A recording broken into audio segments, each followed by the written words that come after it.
Joe Rogan Podcast, check it out. The Joe Rogan Experience. Train by day, Joe Rogan Podcast by night, all day. And we're up. All right, Charlie, first of all, thanks for being here.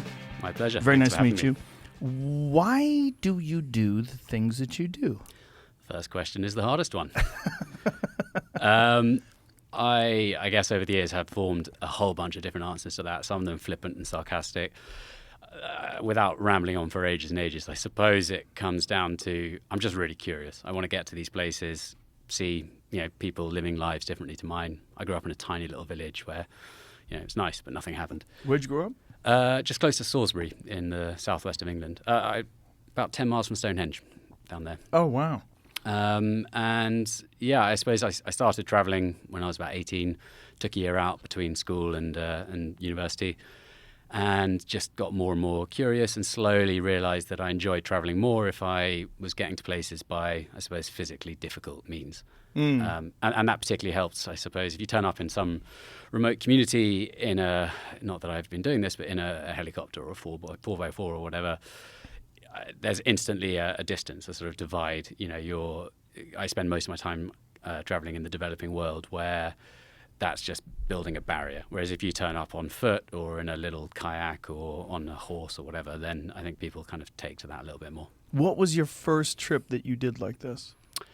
Besides backpacking around Africa, the first time I did anything sort of particularly physically challenging was I flew to Beijing and I had a flight out of Mongolia, and kind of quite last minute I thought, oh, well, there's 1,000 miles between the two. I'll take a bicycle. Didn't get off to the best start. I went to a friend's 21st birthday party about 10 days before leaving, and I don't really remember the party, but when I wake up in the morning, one of my quadriceps had snapped. Not torn, but snapped. The doctor said that the two ends would kind of flap around like fishtails and eventually graft onto the rest. I don't know how scientific that was. And then on my first night in Beijing, I fell over and broke my wrist a bit drunk. So Jesus. 2 weeks later, when I sort of, cut my cast off and sort of, strapped my knee up a bit and pedaled out, I wasn't in the best shape. And frankly, the following two... So you just went with a torn calf, with quadriceps muscle, fucked up wrist. You just went anyway. Yeah, I mean, I started slow. I'm not a sportsman. I'm not an athlete. I've always just liked to. I've never really particularly trained for anything. I tend to try and keep fit, but that's kind of it. So I've always sort of thought start slow and build up. And it only took 2 weeks to cross up to Ulaanbaatar, the capital of Mongolia. And once I crossed the border into Mongolia, there was just no road. It was it's just desert, and there's kind of tire tracks all over the place, and you just got to take a northeast bearing and sort of stick with it. And frankly, those 2 weeks were kind of shitty. Like I didn't particularly enjoy them. But yeah, I mean, you're probably aware of the concept of type 2 fun. You've done something, and once it's Yes. crap. But then once you've finished, you start to rose tint it. Right. And before I'd even left Mongolia, I was already thinking, there could be something in this. And I saw the potential of bicycle travel. You can travel a fair distance. If you want, you can go 100 miles a day. You can go 60 miles very comfortably and still have a lot of the day there. You can travel very cheaply. You can travel for ages, and you get to see all those places in between that you wouldn't really go near if you're on a bus or a train or a car, whatever it is. Did you have any idea of like where food would be, how you would get through these areas? Like, did you understand like what towns were available? I knew. I mean, I had for that first ride, I had a map, and I knew that besides I guess a 250-mile gap in the Gobi, there'd be enough towns to get resupplies. So you just had to go 250 miles through the Gobi Desert. But you can carry on a bike with a torn quad and a fucked up wrist. Yeah, in short. But you can carry quite a lot on a bike. You Yeah? can carry if necessary, and later, in later years, you can carry 2, 3, 4 weeks of food pretty easily. It's not going to be very exciting. It's going to be just a lot of rice and noodles and stuff like that. But you can sort of stack it up. Did you plan ahead for that? Do you understand what your requirements were going to be? Did you sit down and write it all out? I'm going to be there for X amount of hours. I'm going to need Y amount of calories. No, I've never been good at planning. Well, no, that's not true. That's not fair. I've never loved getting granular with planning. When I'm planning food for, earlier this year I had to plan food for about a month. And I kind of look, that's about a breakfast, and just times that a bunch of times. That's about a lunch. And then just pack an extra, 10, 20%, and you should be all right. Which is perhaps a slightly sort of scattergun, irresponsible approach. But I've slowly got a bit better at knowing what's needed. And I mean, I've never got into calories and counting the numbers of it. I totally see the value in that, and a lot of people who do similar sorts of things do. But I've generally thought, I don't need to work out that I've got precisely enough protein for any given day, or fat or carbohydrate, whatever it is, because usually these aren't hugely long endeavors. A few months you can go with a slightly imbalanced diet, maybe take some multivitamins. I would imagine that you're burning a lot of calories, though, riding that bike through the desert for 250 miles. Yeah. I look back at that trip there, and I think that was quite straightforward, really. And I do think that I'm not one of these people who says, hey, anybody can do anything, but I don't think that particular ride across to Mongolia was especially difficult. But it was for me, it was revelatory, because I just got this idea of what bike travel could be. And it was only a couple of weeks less, probably 10 days after I finished, that I got a bit drunk and made on a Genghis Khan vodka, and made quite a rash decision to cycle for what ended up being about 4 years. Genghis Khan Booker? What are you saying? Vodka. Oh, Genghis Khan vodka. Sorry. Yeah. Okay, no worries. I've got a plummy accent. No worries. And I made this decision to cycle from the UK back to the UK via the furthest away point in each of Europe, Asia, and Africa. And that ended up taking about 4 years. So you do this first trip, and you decide after it's completed that, you get this interesting feeling, it was fun, it was exciting, it was adventurous, and that this is something you're going to do often. Are you writing about these things? Are you making videos? Like, what are you doing once you're done? I write, basically. I'm not a videographer. I take photos.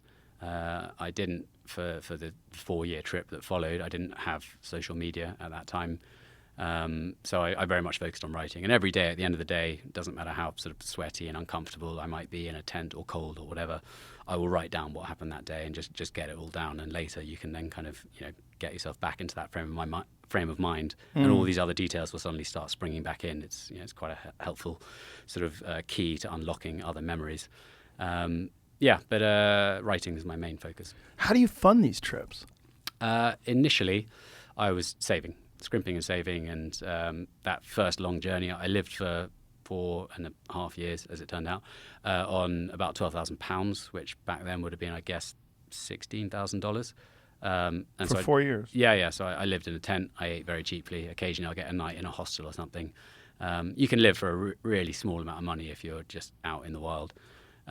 More recently, I get sponsorship or grants that sort of help and cover expenses. But I've always done things in quite a lo-fi way. I've never done hugely complicated or expensive journeys. I've always quite enjoyed the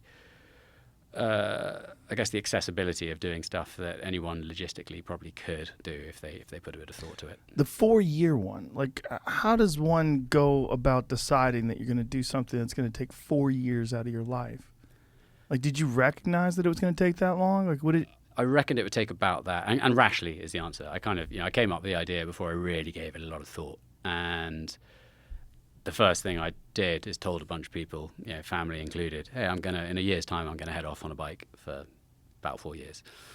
And once I told a bunch of people, then it became almost a certainty to me, because I think I would have been embarrassed to then back down. And so I guess, I've always found that quite handy with any project. Just let people know, set yourself a start date, and then the wheels are already in motion. And out of sort of shame or embarrassment, you'll probably end up going through with it.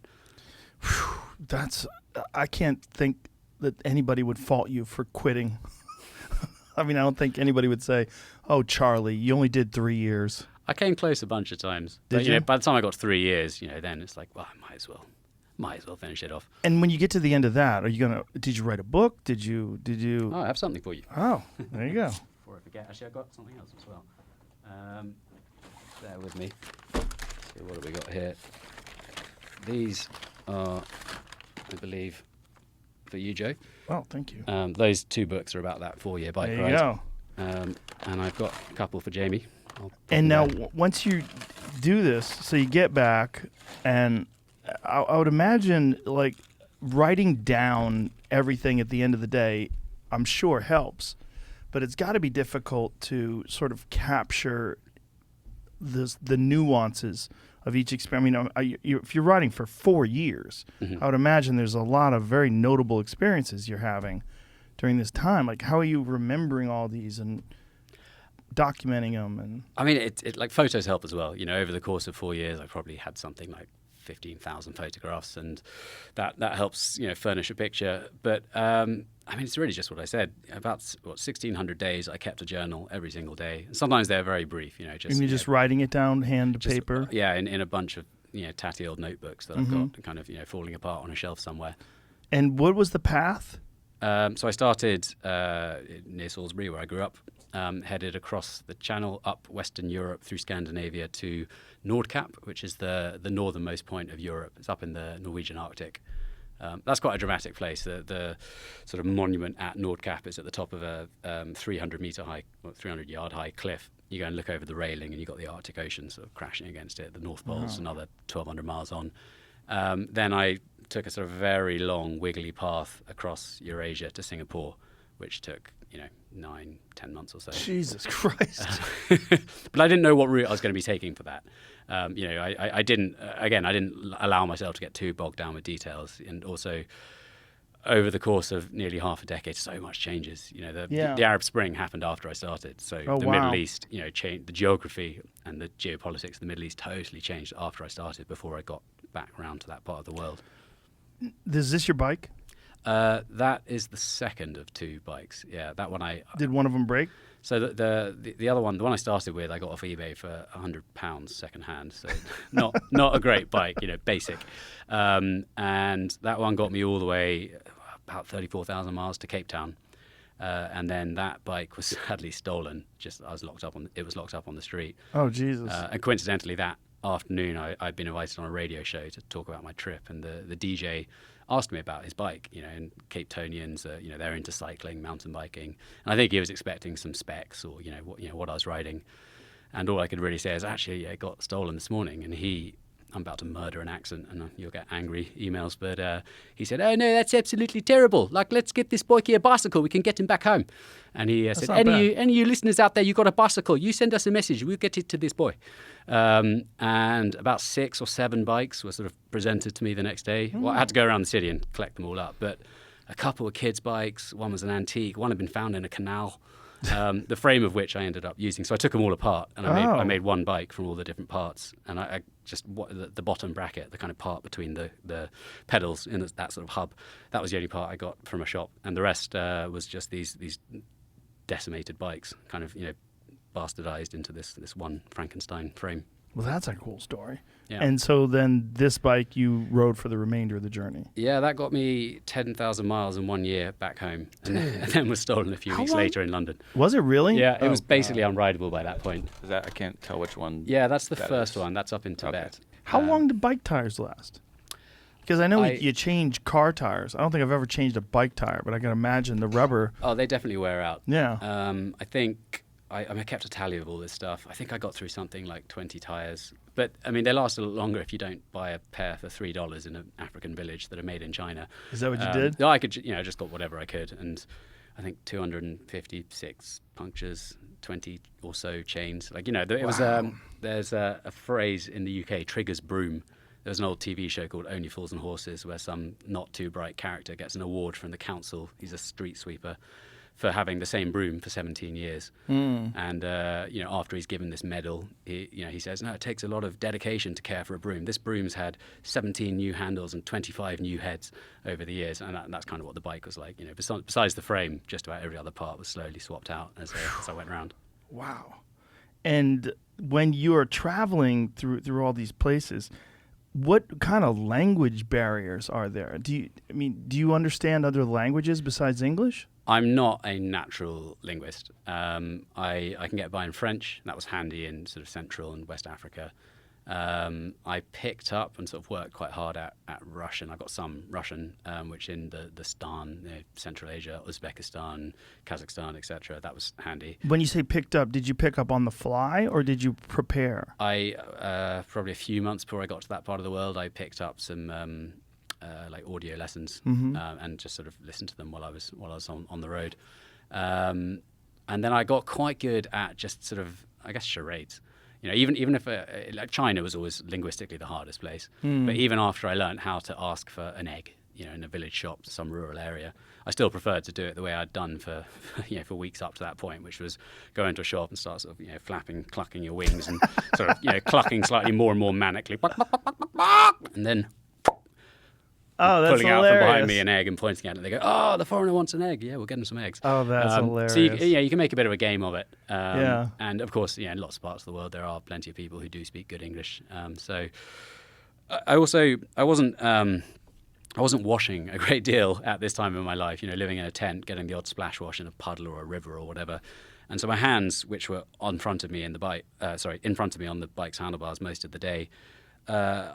When I arrived in a new country, I'd find the first English speaker I could and ask them how to count to 10 in their language. And then I'd write on my knuckles 1, 2, 3, 4, 5, 6, 7, 8, 9, 10 on each hand. And then, on the palm, hot, cold, yes, no, good, bad, up, down, left, right, just a whole bunch of vocabulary. And that, you pick it up pretty quick when it's in front of you for maybe 6, 8 hours in a day.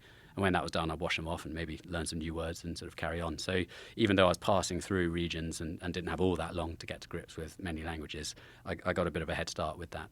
Oh, wow. What is it like when you're alone for that long?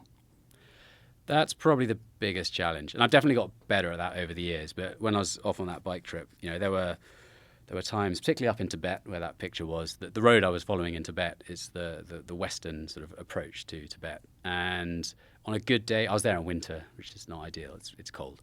But on a good day, there'd be maybe one vehicle going in either direction. But often there'd be several days at a time with no vehicles, and there were no settlements along the way. And later on, so to get into Tibet, I didn't have permission, so I had to sort of, in the night, I cut a hole in the fence of a military base and snuck into Tibet.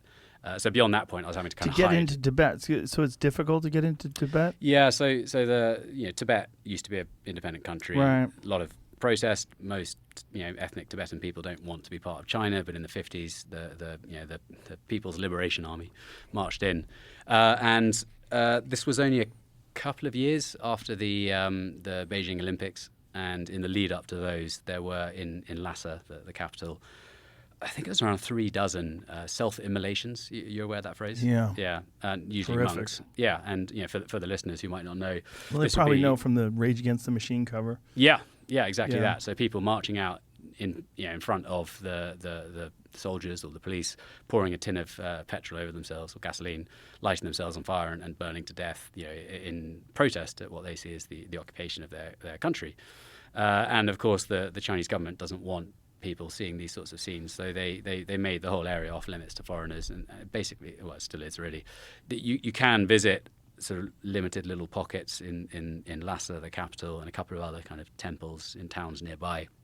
But to do that, you've got to be in a group with a guide and a vehicle and permits, and it's expensive, and you're just not allowed to travel by yourself with a bike. So that was the only way I could get in, was to sort of sneak in. But after that point, I was then having to hide the whole time, and to bring it back to your question, the loneliness there, I really, really struggled. I was up there for about 6 weeks, and probably had 2 conversations in that time. It was really hard. But now I've got a lot better at it, and I keep meaning to look this up, because there's someone, it's one of those people that's always quoted, it'll be Oscar Wilde or Mark Twain, someone like that, once said that loneliness is the paucity of one's own company, and solitude is the richness of it. And it's 2 sides of the same coin. So being by yourself can totally suck, but if you just kind of try and flip the perspective a bit, and it's not always possible, and it's certainly not easy, you can then sort of enjoy the space, the peace, the freedom, particularly if you've got a kind of a busy life when you go back home. It is an interesting thing about human beings that we seem to have a requirement for other people's company. I mean, we really do. Like, we do enjoy moments of solitude, like sitting on a dock, looking out at an ocean, just relaxing, maybe having a cup of coffee by yourself. But if that goes on for too long, we have like a deep feeling of longing and a sorrow comes over us. And Well, we're pack animals. Yeah. And I guess this is my cod evolutionary sort of take on it, but I suppose anyone over the millions of years of our evolution who had that instinct to always be by themselves probably wouldn't have been passing their genes on so much. And Right. so probably would have been bred out. We've selected for people who live in communities. Yeah, it makes sense. It only makes sense, but it's so strange how intense it is when you are alone for long periods of time. And for people that have never experienced that, it's what you've done and doing that is really extraordinary. And I would imagine it gives you some very unique insight into how your own mind works. Yeah. I think I've always been relatively good in my own company. I suppose years ago I might have referred to myself as a loner in the sort of the positive sense of that word. I suppose so. I guess it's probably a bit of an insult as well. Yeah. But I do like my own company. I'm happy in my own company. But I have got, I suppose, over long periods, I would realize later that I'd sort of essentially desocialized. And suddenly being back in a community or around people where I can have a conversation, it just takes a bit of time to kind of equalize after being by yourself for a long time, because you got no one else to answer to. Yeah. It's total freedom, and that can be an indulgence, a self-indulgence. I've never spent that kind of time alone, but I've spent time in the woods. And when you're by yourself for a day or two, one of the things that always hits me is you start evaluating your own life, evaluating relationships, evaluating friendships, evaluating work, various things that you don't normally think about in such great depth. But when you're alone and you don't have anyone to talk to, it's like those are the things that the mind wants to dig up and maybe examine. Mm-hmm. Did you find that?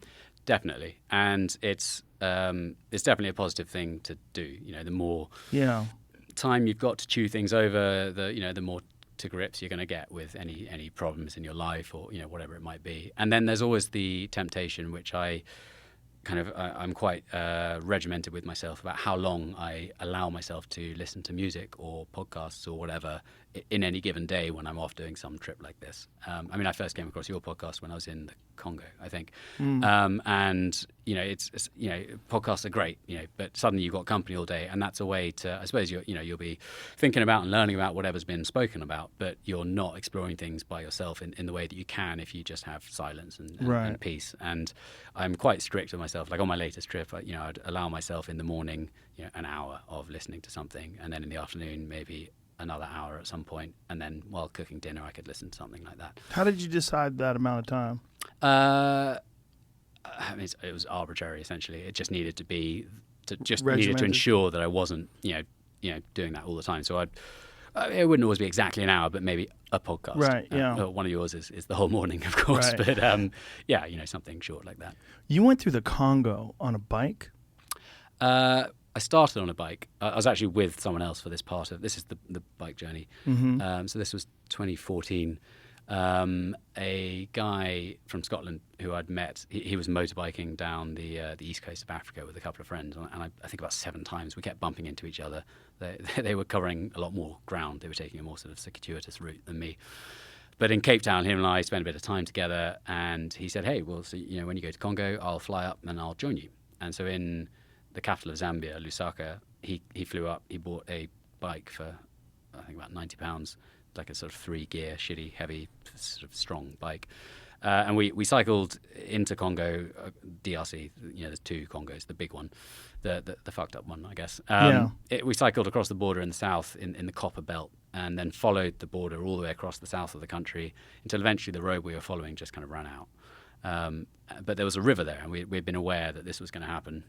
The Lulua is the name of the river. And so we bought a dugout canoe, or a pirogue, they call it there, which is essentially just a tree trunk with the inside scooped out. It's your sort of typical, I suppose you'd say, tribal canoe that you'd see right across the world in all sorts, in South America and Sub-Saharan Africa and Papua New Guinea, the same sort of thing. And we bought one that was about 5.5 meters long, I think. And for the next month, we kind of battled this thing down a river. But it was not in great shape. And we had to get in it, all our gear and 2 bicycles. And these things sit really low in the water. You've got maybe 2 inches of clearance. You know, if any small rapids, the water's coming in and you're going down. But after we bought it, we pulled it up onto the riverbank and we turned it upside down and we were patching some little leaks and cracks and trying to kind of brace it. And the whole village just gathered around us in this big, excited but concerned crowd, and they were tutting and shaking their heads. And a sort of spokesperson essentially stepped forward and said, really, I don't think you should go on the river. There are rapids and waterfalls, and we're like, yeah, no, you'll be right. And there are hippos and crocodiles, and if you guys don't drown, you'll be eaten and you'll be dead in a day, either way. And we took it with a pinch of salt, and that month was probably the most fraught of my life. It was ridiculous. Every day we'd be struggling down rapids. The smallest little rapid would be enough to sink us, and the boat wouldn't sink. It would just go, down. It would sit, 2 or 3 inches under the water. But unless we had them all strapped down, all our bags would start floating off in different directions. Oh, and we're sort of splashing around in the water, trying to gather everything. Oh, that one's got the money and the cameras. Oh, get that bag. That's got all of our food. Oh, Passports Jesus. over there. And all the while, you're wondering, when is a crocodile just going to come and sort of grab your ankle? Did you see them? We only saw one. Really? They're around. Everyone kept saying they're around. Lots of people we Yeah. met said they do see them. I think they've been hunted quite a lot over the years. And although these are on the Congo, so this is a tributary of the Congo River, they're Nile crocodiles. That's the species, and they grow up to. They get really big. They're 20 feet long. Yeah. I think that's about the max. Yeah, they're huge. But that's a dangerous animal. Yeah, well, we were in a really remote area. There were no roads. There were just footpaths connecting villages, and no one else was stupid enough to travel up and down the river. People had canoes, pirogues, but they would just use them for fishing. So they would just sit on the water, place some nets, come back out. And we one afternoon were paddling along, and there was this group of maybe 50 men on the riverbank, all just waving and singing and dancing around, shaking machetes above their heads. And so we didn't pull over. We thought we'll pass by. But a few hundred yards on, there were just 2 men on the bank, and we pulled up to them and said, what's going on up there?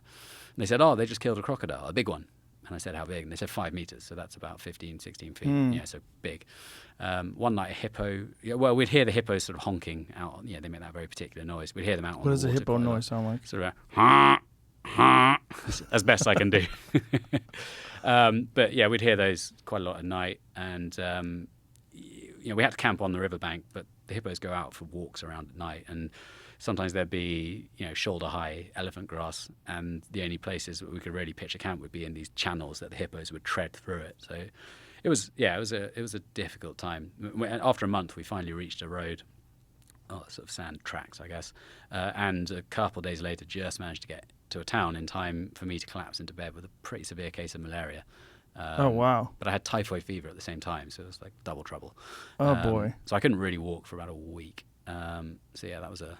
What did they give you to get going. over the malaria? Was really lucky. We managed to get to a town, and I went to the Catholic mission where they had a nurse and said, like, please treat me.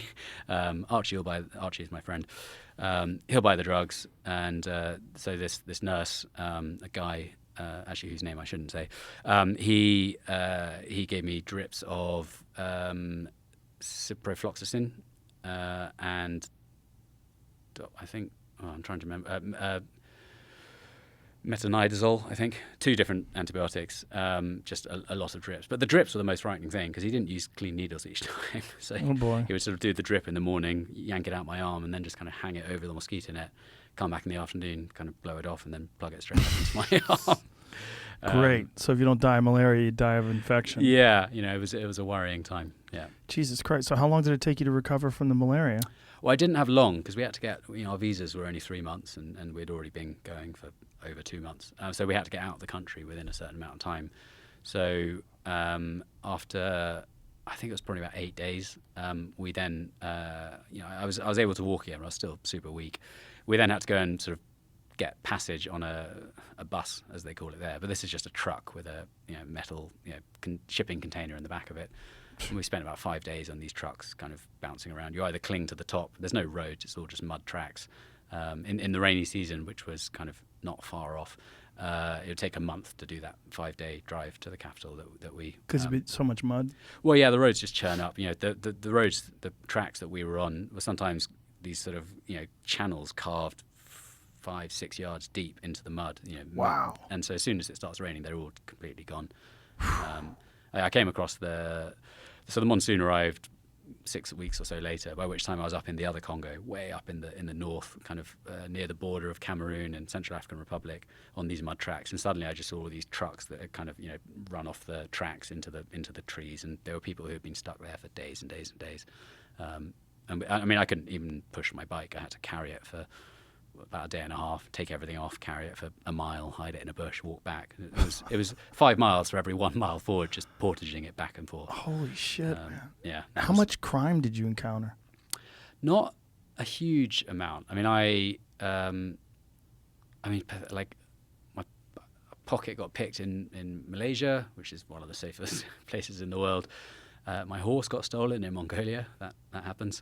You had a horse? Yeah, they're not expensive. How much is a horse? I bought a horse for about £120, so I guess Really? $150 or so. You get a horse for $150? It depends how many. Every few years, Mongolia has they call it a snow on ice event. So essentially, Mongolia winter is really cold. It gets down to about -40 Fahrenheit or Celsius, and if it snows and then thaws and then freezes, you get this crust of ice over the ground. The horses, which are kind of left to their own devices over winter, they're kind of semi-feral, it's called. They're kind of half wild. They can't break through that crust of ice as they would with snow with their hooves to get to the grass. So come spring, actually last time I was in Mongolia, the whole countryside was just littered with corpses of sheep and horses and goats. So if they've had a bad winter before, sometimes they lose up to about a third of their kind of national livestock. Then horses cost quite a lot, but it wasn't too bad when I was there. The horse I would sort of, at night, so I spent about 2 months hiking across Mongolia with this horse. I tried to ride it, but it was so small, tiny little pony. I'd gone to quite a lot of effort to find a horse that was up to the challenge. And I went out into this sort of village outside the capital city, asked around, and you can't do anything there without having to drink copious amounts of vodka. It's a real pain in the ass, to be honest. You have to? Yeah, I mean, that's just the way everything is done. And How so? Well, hey, you want to come and look at a horse? Great. Well, let's first drink some vodka, and we'll pour a little offering to the gods, and we'll flick a little bit into the sky as an offering to the sky god. And, it'd be rude to refuse because it's an offering. Right. And then, I mean, to be fair, I was in my mid-20s, so I was quite happy just to drink the stuff. But this kind of quite unpleasant paint-stripping vodka, and just bottles and bottles and bottles. So I spent this long day going from person to person to person out, in the sticks, driving across grasslands, off-road. And finally, we met these people who this guy had a horse to sell, and he said, "Yeah, here's the horse. Do you want to check it out?" And I was like, "All right." I had never ridden a horse before. I didn't know what I was looking for, but I thought I'll check out the hooves. I was about to try and check the back hooves, and they're like, "No, don't do that. You'll get your face kicked off." But I checked the front hooves. I checked its teeth. It was a female horse. Didn't look too old. Decent, strong. Coat was in good condition. I thought, yeah, this is fine. And we agreed a price, and about 2 days later, I had to go back to the capital to get my stuff, buy a saddle. About 2 days later, I came back, met the guy, and he presented me with this horse. It's like, well, that's a different colour, and it's got testicles. So that's a different horse altogether, but it wasn't really much I could do about it.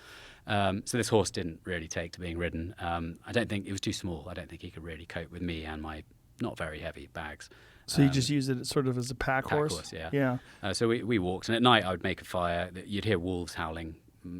Often I'd make a fire and sort of tether the horse 10 yards away, and that's kind of the first line of defense. And one morning the horse had been the tether had been cut and someone had been in the night, but I'd pretty much got to where I was going. Oh, before I forget, this is a Mongolian wolf tooth for you, which an old hunter gave me. He claimed that he shot the wolf, but I was not 100% sure about that. Well, there's a kind of braggadocio element to it. It's kind of a macho thing to have shot wolves, and I met a lot of people who said, yeah, I've killed many wolves. But back in Soviet times, there were, Mongolia was kind of a satellite. It wasn't technically part of the Soviet Empire, but it was sort of a protectorate.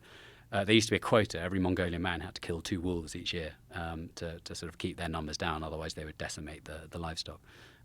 Anyway, that's Wow. from a wolf that he got hold of somehow. Maybe he shot it. You're skeptical, though. Well, I'm kind of a skeptic generally, I think. And the way he told me, it didn't give me necessarily the impression that he had shot it. Do you know the story about the World War One Russian-German standoff with wolves? They took like a 2-day truce, right? Yeah. Yeah. They took a truce. They stopped fighting to kill the wolves because there were so many soldiers were getting killed by wolves. They were losing like 1 or 2 soldiers a day or something. It was Or something nights, insane. rather. The problem was, they were fighting trench warfare, right? And so they would get shot and they would be crying and screaming out in these trenches. And then you would hear, when people would be eaten alive by wolves. Yeah. The wolves would find these wounded soldiers and tear them apart. And then people would go out on scouting missions and they wouldn't find anything but boots and pieces of their clothes covered in blood. And then they realized, like, Jesus Christ, we're losing more people to wolves than we are to the Germans or the Russians. Actually, just earlier this year, I came across a memorial to Finnish POWs who had been sent up to this distant part of Siberia from that war, people who had been captured. And it was crazy to think they'd been captured like way out there and sort of, in Europe, and they've been sent to this desolate spot at the end of the continent and just told to fish to sort of supply the Russian Navy, I think it was. But there are all these, like on the cliffs at the north of Asia, like facing out. I mean, you can't imagine a more like barren, isolated, brutal spot. And there was just I saw one. I was told there was another somewhere nearby that I didn't spot. Just a crucifix set up for the dead Finns. I don't know how many were sent out there. I haven't looked it up yet. But yeah, so if if the wolves don't get you and the Russians do, then the cold will get you eventually. What was what's the terrain like in Mongolia when you're making your way through this? Mostly steppe, grassland. But I went through some sort of low mountains. It's an incredible country, Mongolia. Like it's just so ripe for adventure. It's about the same size as Spain, France, and Germany put together. But the population's just over 3 million. And oh, wow. it's the most sparsely populated country on Earth. Really? There's kind of a person per square kilometre. But more than half the population live in the capital, and there are a handful of other, not big, but towns. And so the countryside's just open. And what is the capital like? It's changed a lot since I first went. It was all just kind of grim Soviet apartment blocks, and it's set in this kind of valley. In winter, I've not been there in winter, but in winter it's the most polluted city on Earth, because everyone there's kind of increasingly people are being drawn into the capital from outside, and they come in and set up their yurts or gurs as they call them, these kind of circular felt tents which you can survive the harshest conditions in. But to heat them, they're just using coal or yak shit or horse shit or cow shit, and so just all of the particulate matter. So it's the most polluted by a particular count on the PM10, I think, the size of particle, which I think if you breathe in, they can get quite deep into your lungs, but not all the way to the tips, like that tiny ones in Beijing, for instance. There's just this kind of pall of pollution that hangs over this narrow, long valley that the capital's stretched along. But recently, they've got, I think there's like a Shangri-La there now and some high glass buildings, and it's changing quite a lot. They had in about 2012, they opened a huge mine that I think Toktogoi, I think the name, I forget. But in 2012, The Economist magazine found Mongolia to have the world's fastest growing economy because they opened this one mine and overnight the economy grew by 40%, like that month. It's all relative, right? Yeah, and exactly, yeah. It was a very, very low base start line. But yeah, I think that's largely gold and copper. And since then, there's been a lot of wrangling over how much, what percentage of the profits is kept channeled into Mongolia and what percentage goes outside. But I think that's turned the country around quite a lot. But there's no fences. The whole countryside's just there's the Gobi Desert. There's sort of taiga, like Siberian forest across the north.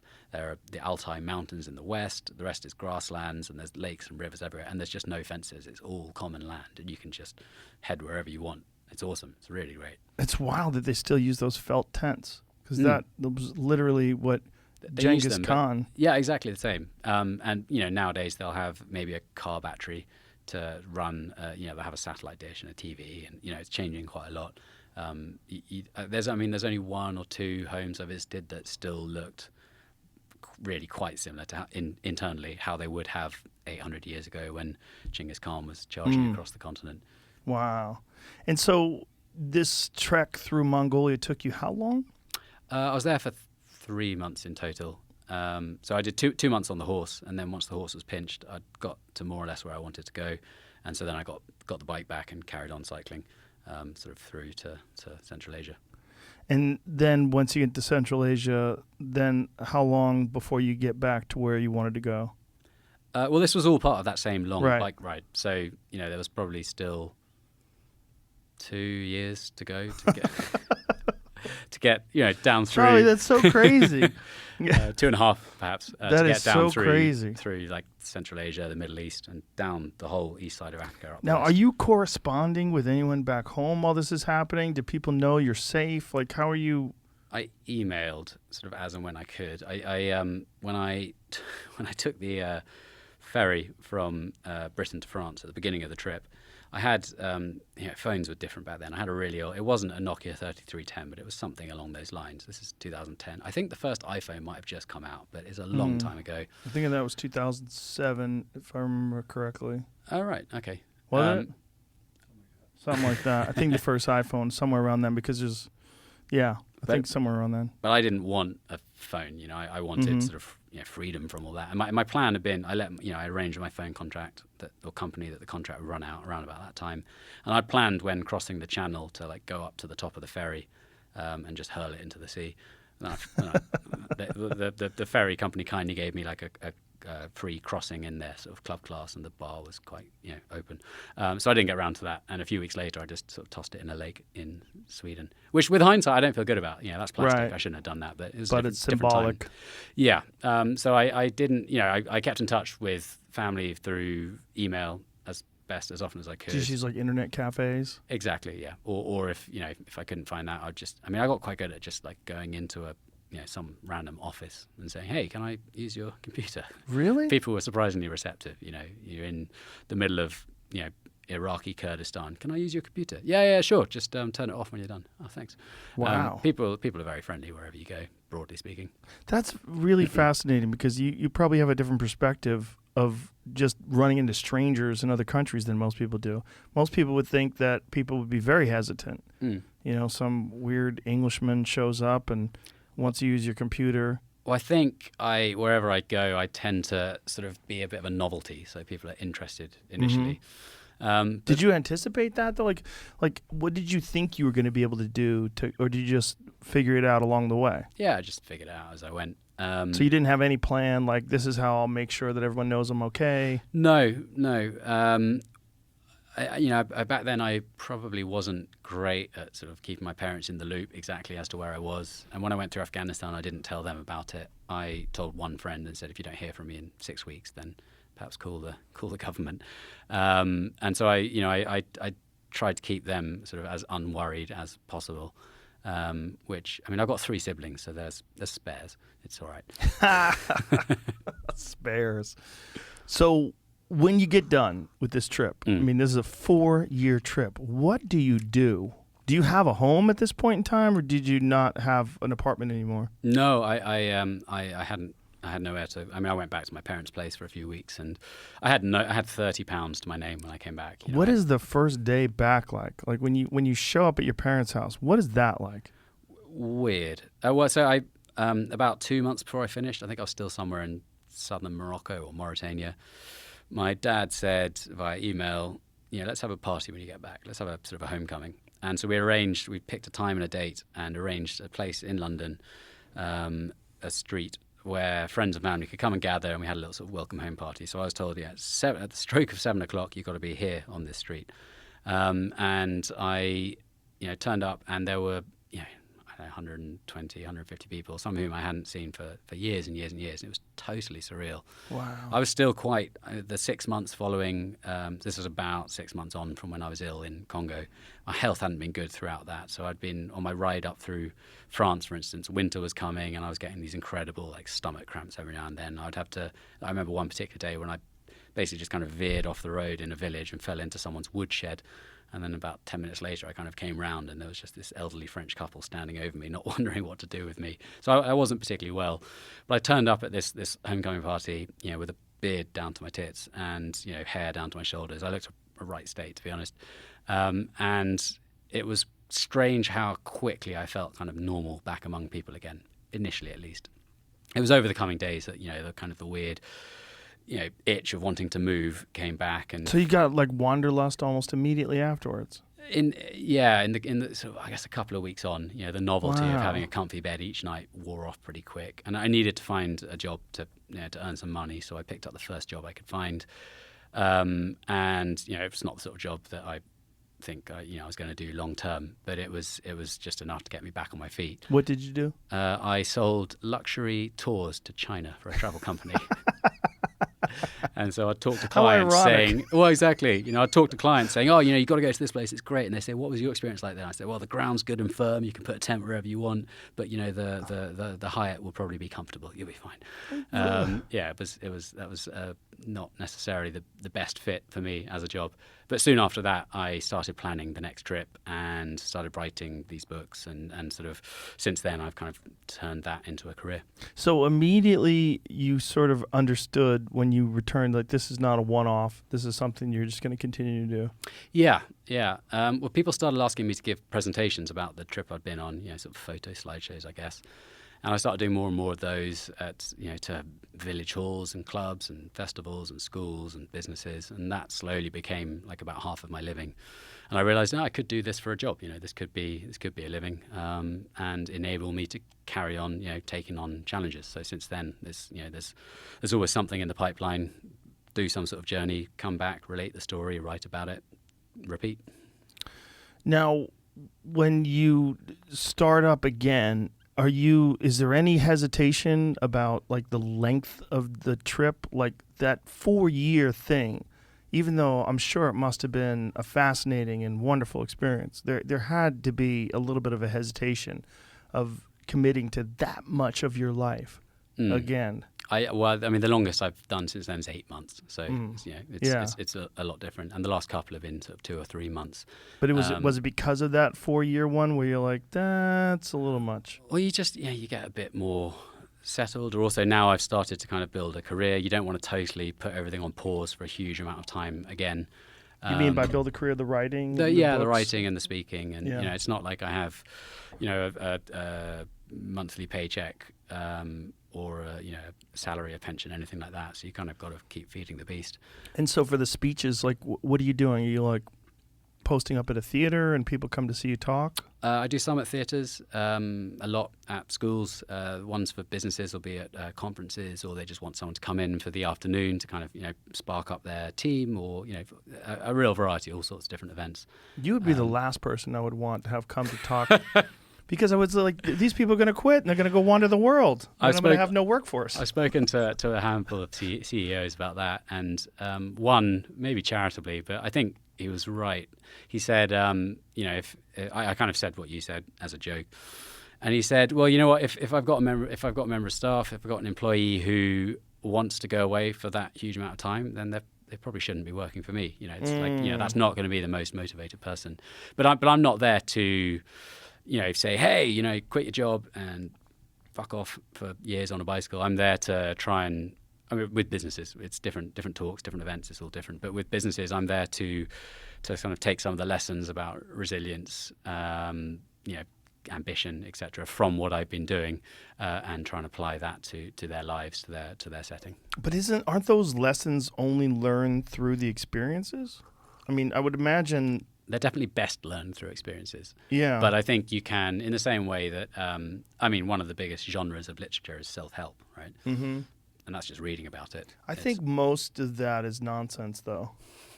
I think, literally, when I look at, like, self-help books and self-help people and mentors and stuff, there's a large percentage, more than half, that's nonsense. At the risk of insulting a few people I know, I totally agree with you. Yeah.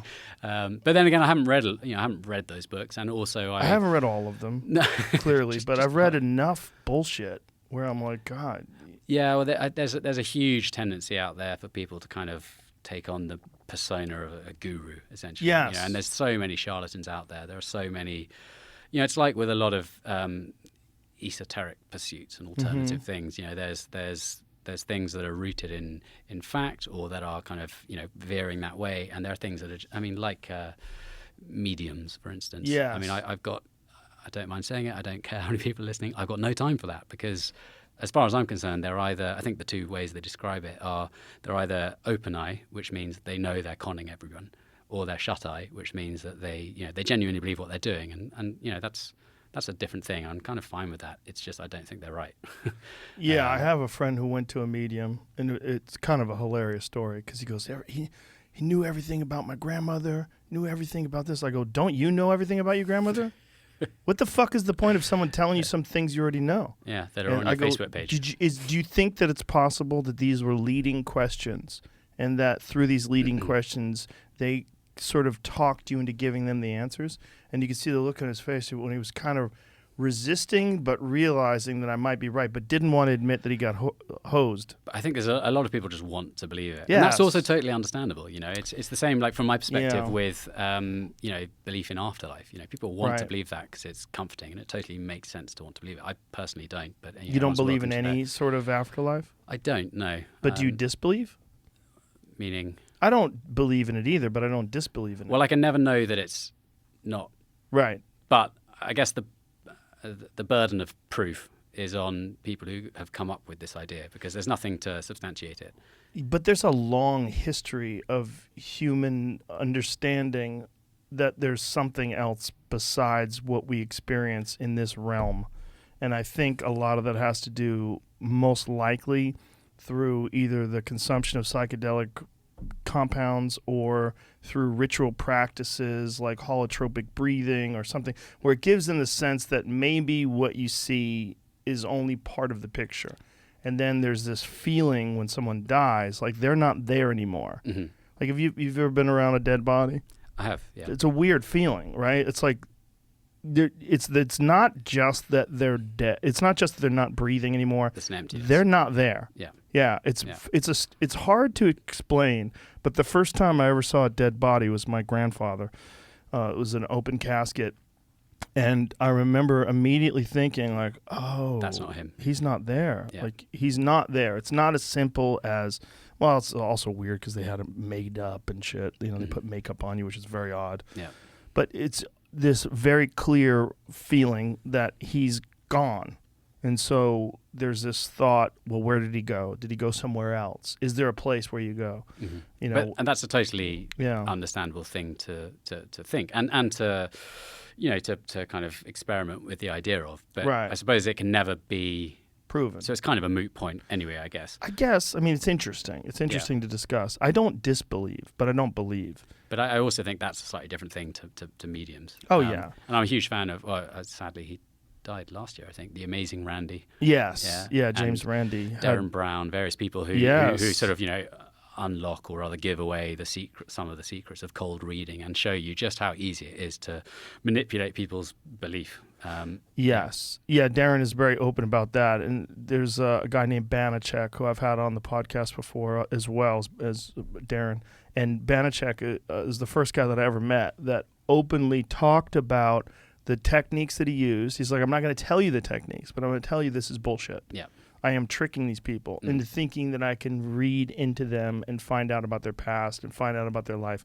It's just bullshit. Well, Randy went to, the sort of big evangelical churches where they have, faith healers and people, contacting the other side. And he went there, and I think I'm remembering this right. Either his one of his accomplices essentially just went there with a little shortwave radio and just scanned through the settings until he found the feed to the sort of pastor's ear, feeding the information that someone else was researching online for these sort of unsuspecting audience members, unwitting audience members, which is it's hilarious, and it's also deeply disturbing because it's deeply people disturbing. get taken for thousands, and they can. It's just taking advantage of the most vulnerable people, and I've got no time for that. And there's only one step removed from that to a lot of these motivational people. Because my feeling on these motivational people is a lot of them are taking advantage of the fact that some people have this longing for discipline and structure and some sort, like they've experienced moments in their life where things are going well and then things fall apart, or they self-sabotage, or they start drinking or gambling or whatever their problem is. But these people that are motivating these people that they're charging exorbitant amounts of money for some structure that they put together, they want these folks to follow. But then when you look into their lives, the people that are the motivational people, most of them haven't done shit. Like all they're doing is motivating people, which it doesn't, like if you want to have a conversation about how to invest with Warren Buffett, well, that makes sense to me. Like, here's a man who's spent his life investing successfully in businesses. He's very well versed in that, and he can give you some understanding of the practices that he uses.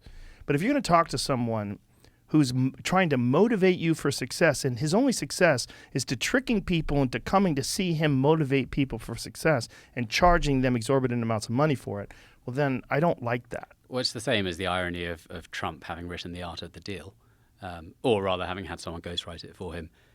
Trump, who was just born into a huge amount of money and by all accounts just slowly lost it over years and years and years. Yeah. I think it's far too easy for people to abuse other people's sort of good faith. We're generally credulous creatures. We want to believe stuff. We want things to believe in.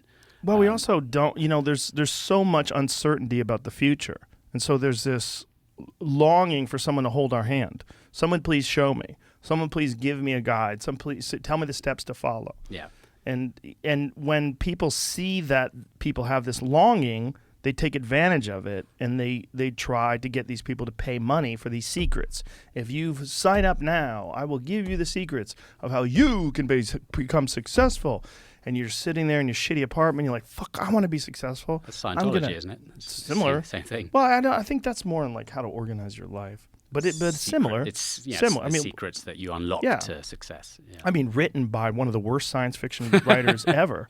You ever read some of his stuff? I don't plan to. Oh my God. Well, I've had the guy who's the head guy of Scientology. What the fuck's his name again? David Miscavige. Yeah, I had his dad, Ron Miscavige, on, and he explained to me how he got his son into it and the whole deal behind it. It's just fucking fascinating. Because it deals with those very questions. Like, it deals with psychology. It deals with, like, the longing for answers in this purely uncertain, open-ended life that we exist in. Mm. And so many people have that desire for structure and for someone to come along and tell them that everything is going to be okay if you follow these rules, which is obviously not true. Yeah. I mean, I don't... when I'm billed as a quote unquote motivational speaker, I actually don't like that phrasing. I would prefer, inspirational. I tend to, it's almost an entertaining storytelling exercise, but with, certain themes that people can, take away if they want to. But I've never liked the idea of ramming down people's throats a bullet pointed step by step of, how to be better or more proactive or more motivated or anything like that, because I think, as you're saying, it's quite often disingenuous. Most of the time. I know a guy who does it, who used to be a terrible comedian, and then he became a motivational guy, and now he's much more successful at that. But it's just so strange and sad to watch these people buy into his nonsense. Like, he's not successful, like, except at taking people and getting them to pay a lot of money to teach them how to be successful, which is fucking strange. Yeah, it's like a shitty pyramid scheme. It is in a way, but it's a confidence game. You're playing upon people's desire for answers that don't exist. I mean, you can motivate people. Like, there's a lot of people, don't get me wrong, there's a lot of people out there that are super successful that can tell you how they did it. And there's a lot of benefit in that. There's great benefit in that. But most of those people are not charging you for that. I mean, they might write a book about it, or they, maybe they do a podcast on, how to succeed at business or something like that. But they're good at it. They actually have experience. But there's a fucking whole industry, and online, because of social media, the barrier for entry is so small that you see so many people with these. Everything is motivational. All their posts are motivational. Like, surely you have to have something other shit to say other than motivating people. This is weird. Yeah, I mean, I try to focus on telling stories. Like if you read those, for instance, you might find some inspiration within them, but hopefully it's just going to be interesting. Well, what you're doing is, I mean, obviously you have these super unusual life experiences that you can relay. And that's my thing about it is, like, God, if I heard those, I would be very tempted to go and want some of those experiences for myself. Well, a lot of my experiences have been sort of how not to. Right. Well, that's how you learn, right? Yeah, exactly. Learn from my mistakes. Actually, I think that's always valid as well.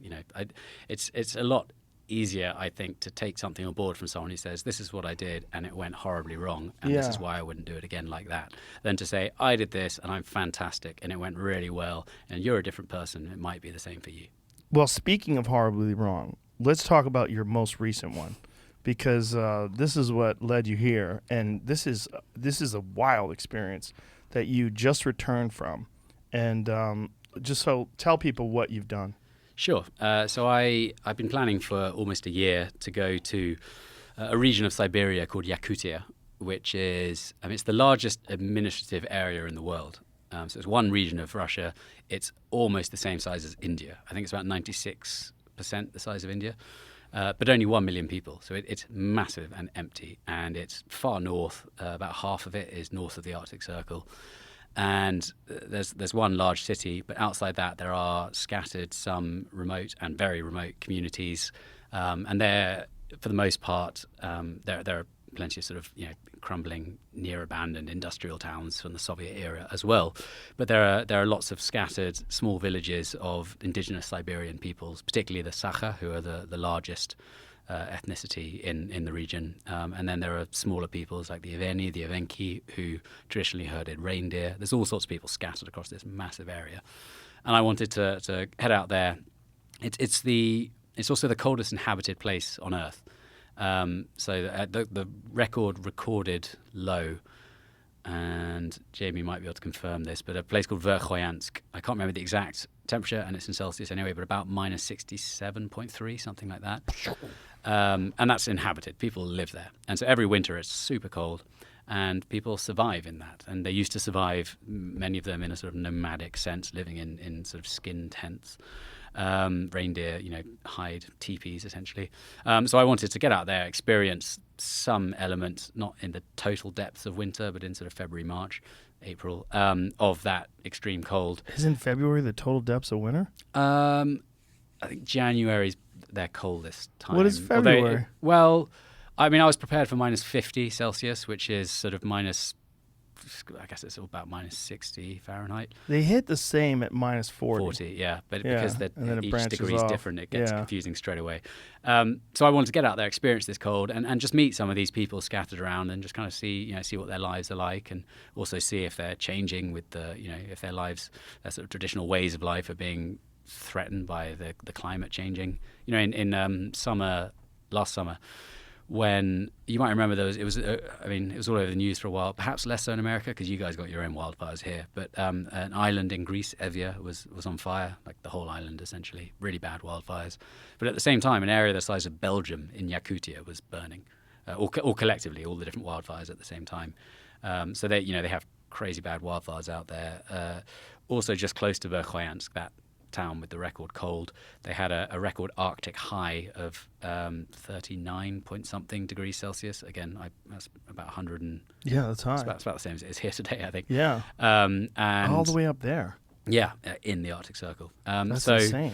Yeah, I just wanted to go and check it out, see what it was like. So I planned to hike a few hundred miles along frozen rivers, which in winter for about 3 months get sort of ploughed and turned into ice roads.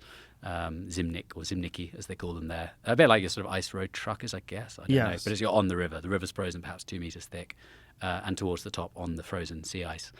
And to hike up to this town called Tiksi up on the north coast. It's a port town. But I flew in on the 21st of February, and the world changed a lot in the sort of 3 or 4 days after that. The day after I arrived, Russian forces marched across the border where they'd been massing, up to, I think, about 140,000 troops by the time I flew out. And when I flew out, with hindsight, it all seems kind of stupid to have gone, maybe foolhardy. But at the time, basically the entire world, except for presumably Putin, the US intelligence and UK intelligence, which both seem to think something's going to happen. But all the world's media, all commentators, all pundits were saying, no, this is just a bluff. This is just Putin trying to, scare NATO into concessions, to get more promises that NATO won't spread it, that Ukraine won't join NATO, whatever else. But they marched across the border, and 2 days later they a formal invasion. They launched their full-scale nationwide invasion, marched into Kiev, bombed everything. And I was so far away from all this.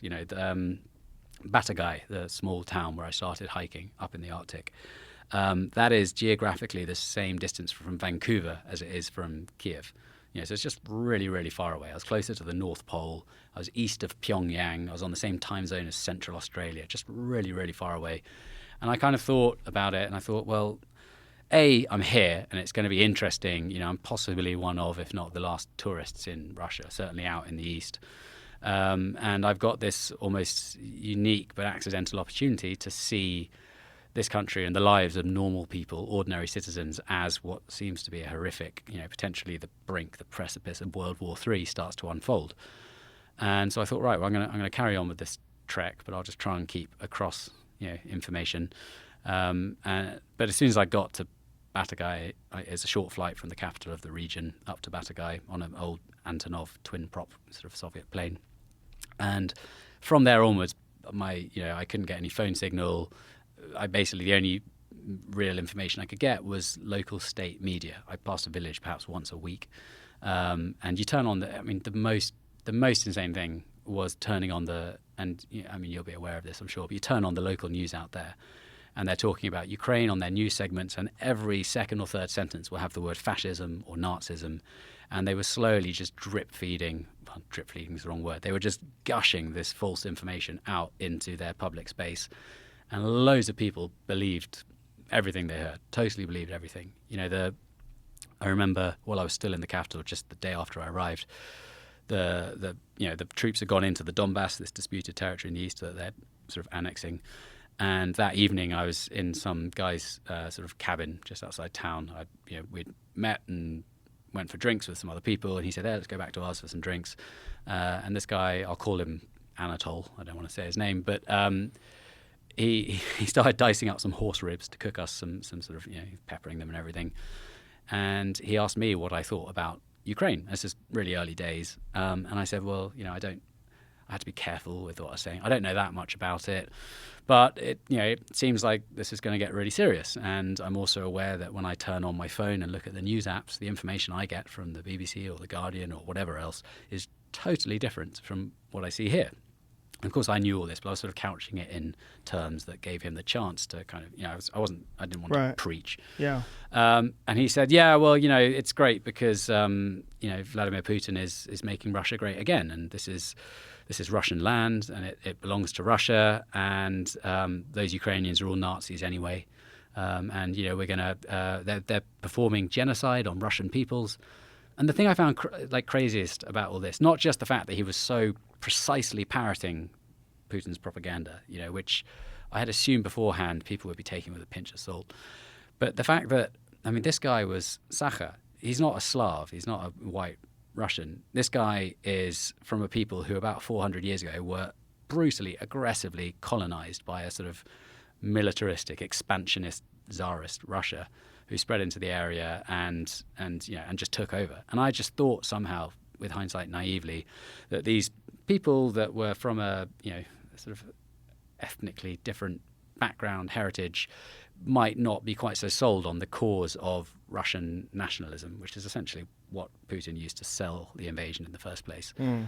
But no, he was totally sold on it. And then just as the following kind of weeks unfolded, as I started hiking, the war ramped up. I only got little snippets of information. It was very hard to know what was actually going on. I just met more and more people with, to be frank, a complete gamut of opinions. I met lots of people who, like him, were just bullish and quite, hawkish. Yeah, we'll take back Ukraine. It belongs to Russia. They're all fascists. And then I met people who quietly, I'm not going to say any names, but people who, like one-on-one, would quietly confide, I'm not quite sure about this. I don't quite believe everything I'm being told. Or even some people who said, I am ashamed to be Russian. I'm embarrassed about this. I don't feel like I'm part of this country now. But what was your feeling going through? So you're going through this trip. You have no idea that this is going to happen. It starts happening while you're there, and then you find yourself accidentally involved in a sense that you're a foreign observer trapped in this land where all this crazy shit is going down. Are you thinking, you have to get out of there? Are you thinking you are a part of this now? You're going to document what you're seeing, and this will add to whatever you're writing in the future? A bit of both, really. It occurred to me a bunch of times: should I be leaving? Should I be getting out of here? Just days after the invasion, flights, Russian flights to Europe were all, the airlines were sanctioned; they couldn't fly into European airports. So my flight, it hadn't yet been formally cancelled, but it wasn't going to happen. I knew that much. So getting out was already going to be complicated. But I didn't feel personally threatened, and perhaps I should have. I suppose I felt like I'm essentially a neutral observer, but of course I wasn't, because I'm British, and Britain very quickly took a stance along with the EU and America, pro-Ukraine stance. And it's great, here wandering around Austin, you see Ukrainian flags everywhere. And after finally getting home, I went to little villages in the countryside, and the church has a Ukrainian flag hoisted on top of the flagpole. The West, for want of a better term, really took up the cause of Ukraine very, very quickly. And I suppose that made me not a neutral observer, but a representative of the opposition, if not the enemy. But I've been in trouble with the authorities in Russia before, on previous occasions. I've been through the Russian court system a couple of times. How so? In 2017, I was skiing through the Ural Mountains, which is they kind of divide European Russia from Siberia.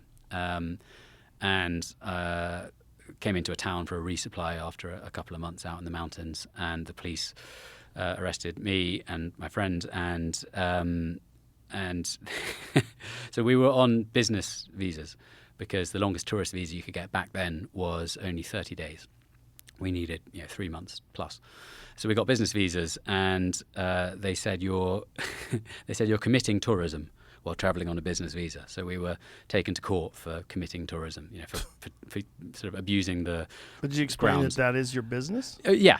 I mean, Did that work? They didn't go for it, but I mean, the fine was £20 or something. Well, you $30. have books, though. I would imagine. Well, I didn't yet have. Okay. But I mean, I had a website. But then, later we got a border infraction. We were kayaking down a river on the border of Russia and Kazakhstan, and it turns out where the river is the border, you're not allowed to be. And then months later in Georgia, we were up in the sort of mountains of Georgia, and I mean, it's dumb, really. We used Google Maps to tell us how to get to this town, Gori, which incidentally is where Stalin was born. And Google Maps said, yeah, you come down out of this valley, out of the mountains into this valley, go up river. There's a river through the valley. Go up river for about a mile, cross the bridge, and then carry on the road, and you'll be there, this evening. I thought, great, easy. We went down, and then at the bridge there were Georgian soldiers or police, I think, and they said, no, it's closed. And they wouldn't explain why. And I had some Russian by this point, so I could have understood if they explained, but they didn't. They just said, no, it's closed, just go away. And so I kind of put it into Google again, and it said, yeah, it's going to be, like a day and a half. It's like a longer way round. And we were sort of after it, keen for a rest. And I thought, well, the river doesn't look that deep. So we went, a few hundred meters downstream and just pushed our bikes across. It was like ankle deep. Got to the other side, scrambled up a bank, got on the road, started cycling, and thought, yeah, finally we've got one over on the authorities. It's always been a bit of a headache. And about 30 seconds later, a military jeep sped up behind us and sort of pulled over in front of us. And a soldier climbed out. And the first thing I noticed was he had the Russian tricolor, the flag, on his arm. And I thought, well, that's strange, because the border is about 50 miles north of here. And he said, what are you doing here? And I said, what are you doing here? Which isn't the right thing to say when a Russian soldier arrests you. He said, Здесь Южная Ossetia. This is South Ossetia, which is that there was a short 5-day war in 2008, and Russia just sort of invaded and annexed part of Georgia. And it turned out the river was the border, and we had unwittingly just crossed into it. So we got, the Russia, it's part of Russia essentially, but it's set up like the Donbass is already being, as a kind of a little puppet state. And when they were interrogating us under the frowning portrait of Putin, they were saying, why did you do this? It's a border. Why have you violated our sovereign territory? And I said, it was just the maps on our phone. And the guy from the FSB, formerly the KGB, said, Google Maps, right? And I said, yeah. And he goes, it's an American company. I said, yeah. he said, well, America doesn't recognize South Ossetia. So the Google Maps has just told me to go through this disputed territory. Jesus, Google. Later I looked at it and there's a tiny little dotted line, but the route, it just said go through there. Oh, wow. But I said, who does recognize it? And he said, well, the South Ossetians do and Russia does. I was like, sure, that's kind of a given. And I said, anyone else? And he said, yeah, Venezuela and Nicaragua. It's like, it's good company. and he said, also, have you heard of Nauru? And it's a tiny little Pacific island nation of about 10,000 people. They're the only other people who, back then at least, formally recognized South Ossetia. I guess Belarus might do now. Anyway, so, I was familiar with Russian, I know that being arrested in Russia for some minor sort of administrative infraction isn't necessarily a huge deal. Both of those times I was given a small fine and sent on my way. But this time, this winter, after about 3 weeks of hiking, I arrived at this town. It was the only town Can I on stop the route. you? Yeah. So did they let you go? In South Ossetia. Yeah. Once they pulled you over, like, how do you get out of this? We were in a cell for a night, and then in the court, where the judge said, "Is there anything you want to say?" And I said, well, I'm really hungry. They haven't really fed us. And the judge started screaming at the police and said, get them some food straight away. So, it was all friendly and fine. They then, at sunset, marched us through all this kind of, razor wire and concrete defences and unexploded ordnance signs and handed us over to the Georgian authorities. Do you have to explain what you're doing? The Georgians were across it because it had been put out on the FSB sort of communications. So they knew that that two tourists had got in trouble. And sure enough, on the other side of the border, there were people from like the British Embassy, the Georgian police, the tourism industry, the Ministry of the Interior. So we had this long debrief. But you're not supposed to be there, right? You're not so. Well, certainly, we crossed the border, not knowing it was a border, so it was totally innocent. But we crossed the border illegally, because it is a border. And how would you be able to cross it legally? Well, only from Russia. Only from Russia. Yeah. So that area where you crossed it's just illegal to cross in that area. Yeah. So did you explain what you do, and how did they respond to that? I explained. I think they very quickly understood that we weren't spies. This is 5 years ago. Right. They very quickly understood that we weren't spies. It wasn't obviously quite such a time of heightened tensions like now. Right. But now, when you got in trouble with the Russian authorities, it was a much more serious issue. Yeah. Well, this time I didn't, and I stand by this. I didn't do anything wrong, but they were, it seemed, quite quickly looking for a way to get me out of there. So it was known where I was at all times. Although there was only one settlement every week, this river, the road, the Zimnik on the river I was hiking along, saw perhaps 15 trucks a day hauling coal from a port at the river mouth, like hundreds of kilometres away, all the way down to Batagai, the town where I started hiking, to sort of fuel the region with a little power station. And so people were clearly, as I found out later, reporting to the authorities where I was at any given time. The two villages I passed through before reaching the first town, it was quickly sort of by the village elders, I think, sort of, because there's no presence of authorities in these villages. They're tiny, 300-400 people. It was passed on where I was. So when I approached Ust-Kuiga, this town, which used to have 5,000 or 6,000 residents. Now there's like 500 or 600. So basically, there's not many people just living scattered among the ruins of this kind of.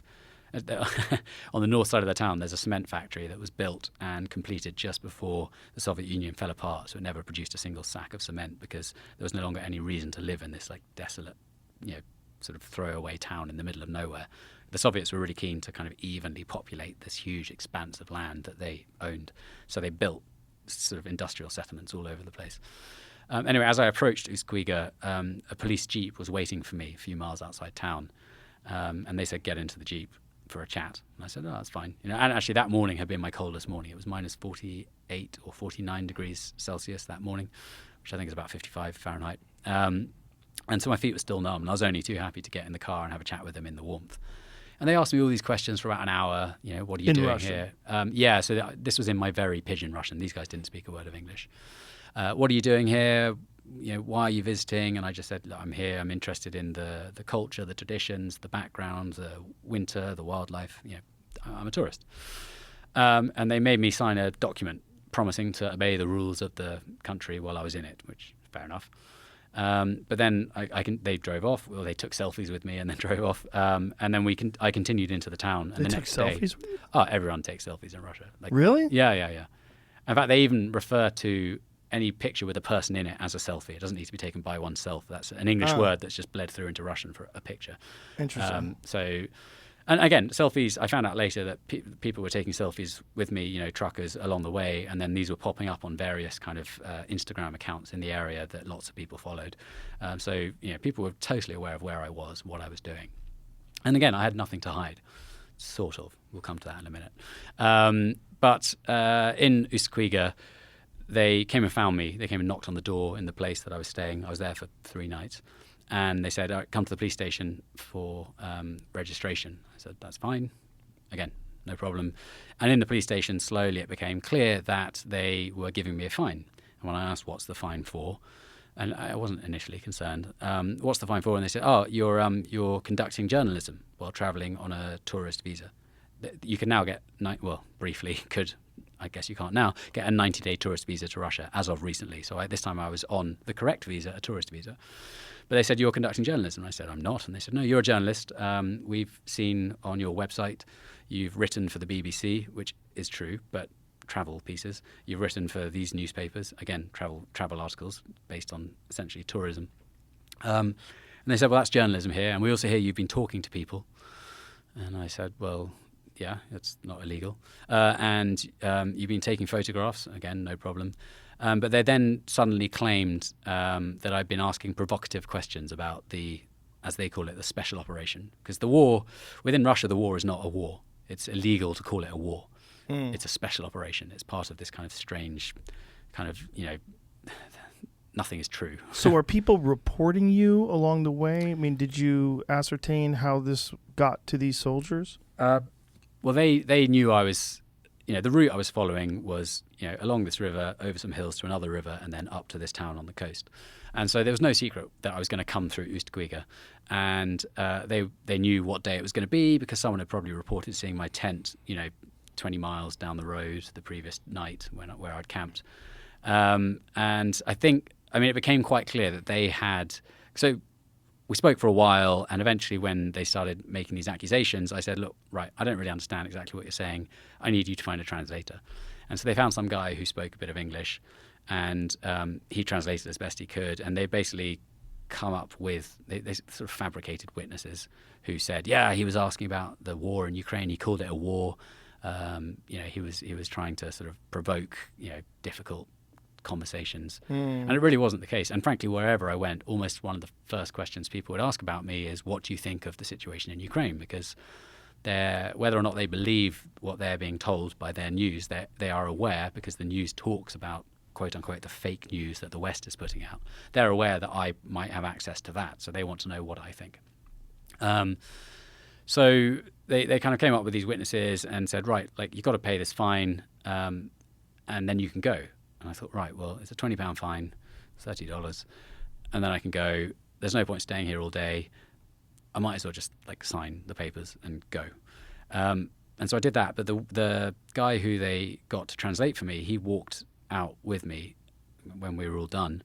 And as we were walking down the street, he said, so when they were on the phone to HQ back in Yakutsk, the capital, I overheard the people on the other end of the phone saying that these guys should pin 2 administrative offences on me so that I can be deported. And I'd resisted. I'd pushed back quite hard, saying, this is not what I'm doing. I'm not doing journalism. This is not true, or whatever. And I'm glad I did. Had I not, then they possibly would have deported me then and there. But I was free to carry on. So I carried on about another 4 weeks, got up onto the tundra, visited some reindeer herders, got to some very remote settlements, and spent the final sort of 10 days hiking on the frozen Arctic Ocean, camping out, under some of the most incredible starscapes and northern lights. It was beautiful, a really good time. I arrived in Tixi, this port town at the end, which used to have, I think, 15,000 people, now has about 5,000 people. It's another one of these, the Russians have a phrase for this, khtonye, like a dying town, a town more dead than alive. And on arrival in Tixi, someone who I'd met on the road weeks earlier, who I got in touch with on arrival, he said, get in touch, we'll catch up. He told me that the FSB, the KGB, wanted to talk to me. And I thought, right, well, just take the bull by the horns. I'll just go to their building and I'll say, I hear you want to talk to me. I'm here. And they were a bit taken aback by that. And they said, can you come back at this time tomorrow? So I did. And they said, it felt like an interrogation, but eventually turned out it was just this standard procedure. They asked me these questions, who I was, the name of my family members, the history of my family. Did any of my ancestors were they ever in the British forces? Do I have any political beliefs? Was I in the army? Just all these kind of standard suspicious questions. And it went on about 2-3 hours. And when we were finally done, the guy said, okay, well, that's it. You're free to go. And I was like, oh, great. He said, make sure you visit the museum. There's a mammoth skeleton. Have a good time. Good luck to you. I went back to where I was staying, and I was recording. So I took with me a little Zoom, like a little dictaphone. A lot of people use them for podcasts, I think. And for another podcast with a friend that'll surface in a month or so, I'd been recording my experiences in my own voice along the way of the cold, the people I met, the odd conversation with other people. But naturally, with what was going on and people telling me of their opinions about Ukraine, in my own little recordings in my tent at night, sometimes I get a little sort of political, I guess. And after that encounter with in Oost-Kwiga, when they came to my door, these policemen the first time, 4 weeks back, I know we're jumping around. When they came to my door, I was recording on my dictaphone. And I went to answer the door and just slipped it in my pocket. And they said, right, come to the police station now. And so I went, but it was still recording. So I had a live mic throughout this whole police process. And the first thing they did in the police station was take my phone, turn it off, so I wasn't recording. And so little did they know there was this hot mic in my pocket. So after that was done, I got back to where I was staying. I kind of, in my own words, said what had happened, took the little micro SD card out, and then unscrewed a plug adapter, from like a British plug to a Russian plug. Unscrewed that, wrapped the SD card up in a little scrap of white paper, slotted it in there, screwed it back up. And it's like, I don't want to lose this. It's not really a huge problem, but best just to hide it, have it safe. Up in Tixi, I sort of recorded my final thoughts again, and I had this little SD card. It was just on the table. And another one, I was worried, my journal, my diary that I've been writing in each day, I was worried that that might get taken, because slowly, with the villages I passed through towards the end, it was made very clear that the authorities were waiting for me in Tixi. And I thought, well, that might get seized. Not the end of the world if it does, if I, with my GoPro, take a picture of every single page and I can hide that little SD card in the same plug socket. But when the knock came on my door in Tixi, I'd been asleep. I'd actually fallen asleep reading Kafka, The Trial, this guy getting arrested and not knowing what it's all about. They came to the door and everything was just kind of out. And they said, it was the police again, they said, can you come to the station for registration? I said, again, well, this is a little ominous, but registration, fine. I'd already, the day before, spoken to the FSB. I knew everything was fine. And in the station, it quickly became clear. Well, after about an hour of just this long asking lots of questions, I said, well, can I go now? And they said, no, you can't go. And that's when I understood I'm under arrest, and this is maybe a little bit more serious. And once again, they said, who have you spoken to? Who have you met in Tixi? And I said, well, I met this guy who I'd met on the road who, it's a small town, so I didn't want to lie to them. I thought best just to say who I'd met. So I met this guy and I've met this other bloke, and they didn't know who either of these people were. And they were asking questions about who they were. And without leaving the room, without making a call, without doing any texting, me having just explained to them who these people were, and they didn't know who they were, they quickly said, right, well, both those people are providing witness to say that you have been conducting journalism and asking questions about Ukraine. So, they sort of essentially got me to provide them with false witnesses. And this process went on for hours. They got an English teacher to translate for us. And as the hours passed, the English teacher became more and more fed up. She was meant to be, I think someone with a disease in the town. There was a bake sale to raise money for him, and she was meant to be cooking cupcakes with her daughter that evening. And, I'd ruined this because it was already, they took me at about 4:30. Anyway, at 9:30, after a lot of waiting around, they finally said, right, you're going to court now. I thought, well, it's 9:30. How's that going to work? And they took me to another building, an old Soviet-looking apartment block-type building. But on the third floor, there was a courtroom. And in the courtroom, they got this judge who just seemed pissed off. He'd been dragged out of his home at 9:30 at night to deal with something. And the teacher was so pissed off by this point that she wasn't really translating in full anymore. So, the judge would speak a whole, paragraph, and she would give me a half sentence in translation. And so the trial unfolded. I had been supposedly, conducting journalism again. They had these witnesses who said I'd said this, that, and the other. And they also said, most worryingly, that I'd been photographing restricted military sites or sensitive military sites. And the judge found me guilty, and he said, you'll pay a fine. Again, not much, like $70, something like that. And you are banned from Russia for 5 years, and you have to leave. You'll be deported. And I thought, right, it's not the end of the world. It looks like Russia's not particularly a place to go back to for 5 years. Fine. And so at that point, as far as I was aware, I would fly back to Yakutsk, get my own flight back to England via some other third country, and then fly home. Done. And I was taken back to my the sort of apartment I'd rented in this town. And probably 20 minutes later, there was a knock at the door, and it was the police again. They said, "Oh, actually, you have to be in the cell tonight. Pack everything you have up, and we're going now." And so with them in front of me, I had to pack everything up. Among the stuff that was all kind of laid out was one of these little SD cards with the second half of all the recordings from this Zoom on it. And all I could do was, I had a head torch next to it on the table because they were watching me pack. Head torches have that little sort of hinge so it can sort of angle down on your forehead. I bent the hinge down, put the SD card in that bit and just snapped it shut and put a rubber band around the whole thing. But that just felt really precarious. That's not well hidden. And that's the last time I was, just before that point, was the last time I was unattended with all my stuff for weeks to come, as it turned out. I packed everything up. We were taken to the cell. I was, fingerprinting. I was eventually about 1:30 put into this little cell. And, I was thankfully tired enough. I got some sleep, woke up in the morning. And from that point onwards, I was accompanied or escorted by bailiffs, technically, although they said we're Russia's U.S. Marshals. They were quite keen to sort of compare themselves to U.S. Marshals. And I had already changed my flight that I had booked a week away to the following day to get me back to the capital. And so I was deported sent down to Yakutsk on the flight that I'd booked, but with a man as an escort. And at this point, I still thought, I'm free when I get to Yakutsk. I'll go home. On arrival in Yakutsk, there was another bailiff waiting for me. And he said, right, well, you have to now go and stay in this kind of hotel for foreigners until you fly home. And I thought, well, it's not ideal. But again, it's not the end of the world. And then on the drive in this minibus to the detention center, it turned out, it was a detention center for foreigners, and it was just a prison.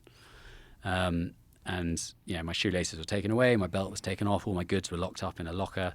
And, after being processed and checked in, the cell door slammed shut behind me. And then there I am. And I don't know how long for.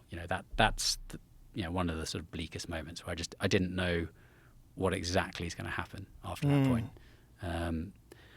I suppose, was thinking a few days and I'll probably be out. And they were sort of saying maybe 10 days. You got to wait for the paperwork to come down from the coast or whatever. But after a few days, time had come and gone. I was in this cell. I mean, you're in the cell around the clock, 24 hours a day, not allowed outside. Food's handed through a little hatch in the cell. I shared it with 2 other men. And after a few days, they said, right, you should be getting a lawyer. And I was allowed on Mondays, Wednesdays, and Fridays 15 minutes of access to my phone. So back home, via these frantic, hurried phone calls, my uncle and my girlfriend were kind of arranging, trying to help out. And so we arranged for a lawyer to come in, and he said, right, well, we'll appeal the decision.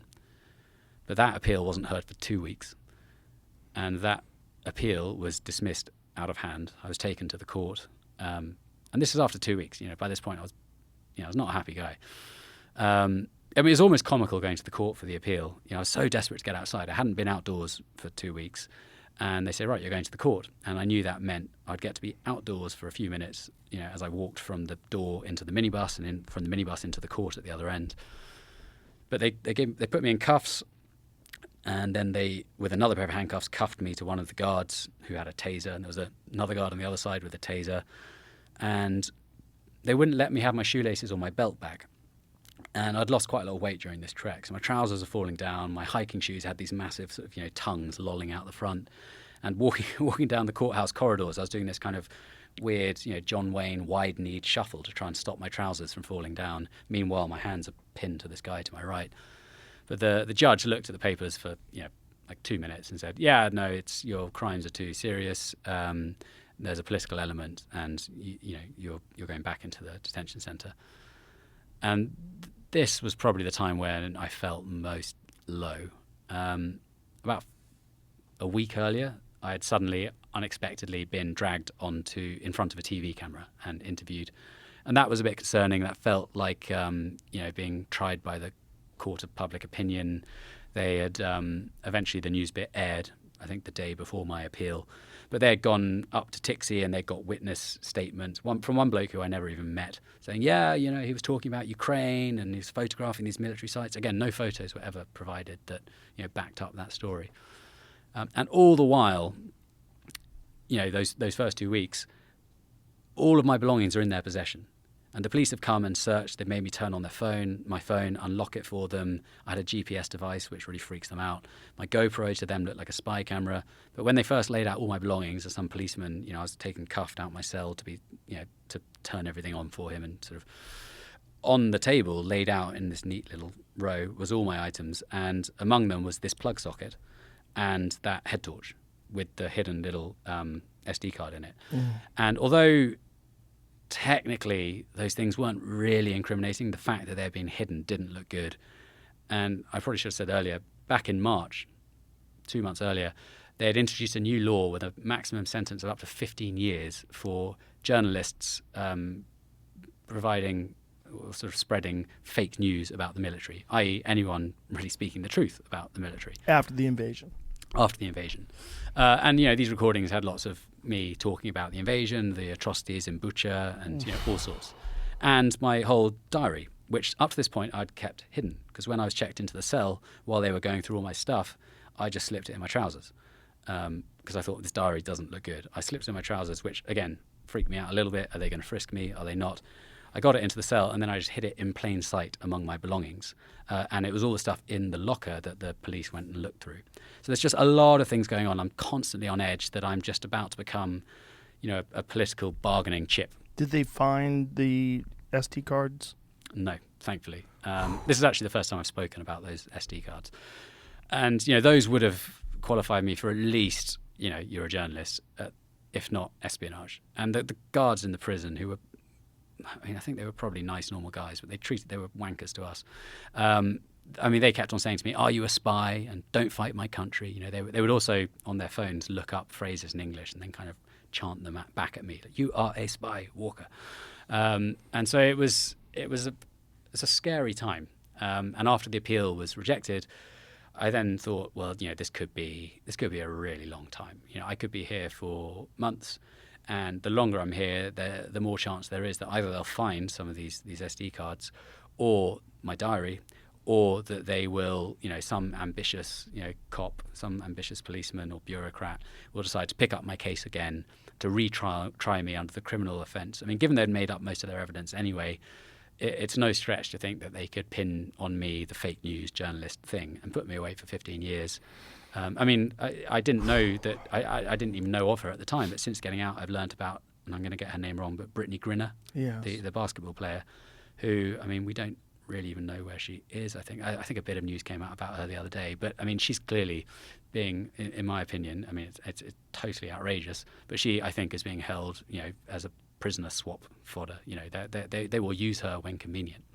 Yeah, they're trying to get, there's an arms dealer that we have, and they're trying to get the arms dealer swapped for the basketball player. Because she had a CBD vape. Yeah. And they arrested her like a week before the invasion even happened. They knew what was going to happen, it seems, and they just held on to her. Yeah, she's valuable, I guess. And I hope that she's out as soon as possible, but I really worry about, whether they'll held in jail for another 18 days. Yeah, but what does that mean? Well, she's been there for over 100 days already, and yeah. I was inside for not very long, but She's 18 been- days feels like an eternity. Yeah, it says on drug smuggling charges until July 2nd, pushing her jail stint past the 4-month mark, according to the official state news agency TASS. How do you say that word? Kimki? Khimki. Yeah. Kimki Court of Moscow region granted the 18-day extension at the request of investigators.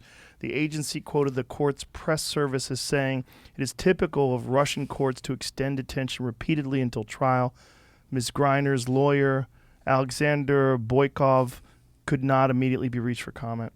Yeah, so Could you scroll down a little bit further? What it says that American basketball players star was arrested 4 months ago after the Russian officials said they found a vape cartridge bearing traces of hash oil in her luggage while she was passing through the Sheremetyevo Airport, Moscow's main international airport. The charge carries a jail sentence of up to 10 years. Fuck. Yeah, I mean, 10 I years. really hope this proves to be correct, that it's only 18 more days. You never know with Russia. I mean, just this morning I saw in the news Navalny has essentially disappeared. They moved him to an undisclosed location. Oh, boy. His lawyer went to visit him this morning, and when he said, where's Alexei, the prison just said, we have no convict of such a name. And that's it. That's all they said. Can you explain who that is to people? Sorry, yeah. Alexei Navalny is the sort of Russian opposition politician who he's been a very vocal critic and opponent of Putin for years. Boris Nemtsov was a close ally of him. He was killed by the regime. Navalny was locked up under fraud charges, I think, with a 2-year sentence. About 2 weeks ago, they added another 9 years and said that he was inciting opposition. I mean, they've gone full autocrat now. Yeah. There's no longer any pretense. But Navalny is the guy who was in Europe for a while, and then he flew from Germany back to Russia incredibly bravely. Many would say foolishly, but he's very dedicated to trying to sort of liberate the Russian people from the tyranny that they're living under. He flew back knowing full well what that would mean, and that was after they had already tried to kill him with Novichok. They put Novichok in his pants in a hotel room in Berlin or something, and now he's disappeared. I think I was very lucky to be this. The fact that I'm out now at all, I think probably stems from the fact that I was all the way out there in the East, where people are a little sort of out of the loop. Had I been in Moscow, like Brittany Griner, then I think things might have been very different. Are you worried now about talking about this openly that they might target you? A little bit, but yes and no. I mean, the thing that I'm most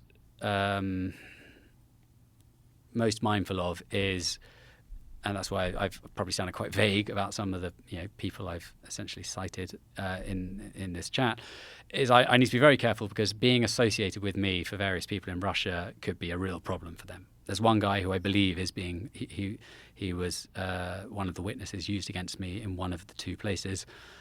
He's not a Russian citizen. He's from another country, and he's got in touch with me saying he's now being deported. He's lived there for 10 years, and that's. It's not my fault, but it's on my head. I am not. I mean, maybe they're going to try and fuck with me. I don't plan to go back. I'm banned for 5 years anyway. But unless there's a total change of regime, not just Putin falls or is strung up from a lamppost or something and is replaced by his next mate, but like an actual perestroika again, then I won't go back. I wouldn't feel safe and probably wouldn't be safe. But equally, me being outside Russia now, talking about what's happened and also what referencing what has been happening in Ukraine, I'm the last person they care about, because there are actual journalists doing actual journalism, spreading actual news and fact about the incredible atrocities. I mean, when we flew from Tixi down to Yakutsk, on the flight, firstly, there were in the airport, there were banners with the letters Z everywhere, and there were a bunch of soldiers. I should say, so Tixi, it used to be a restricted zone. And then in January 2021, they sort of declassified it. And that's how my trip became viable. And I thought, okay, great, it's safe to go there now. What's the significance of the letter Z? So that's the, it stands for Za Pobedi, like for victory. And that's what the Russians have on their tanks, Z and V.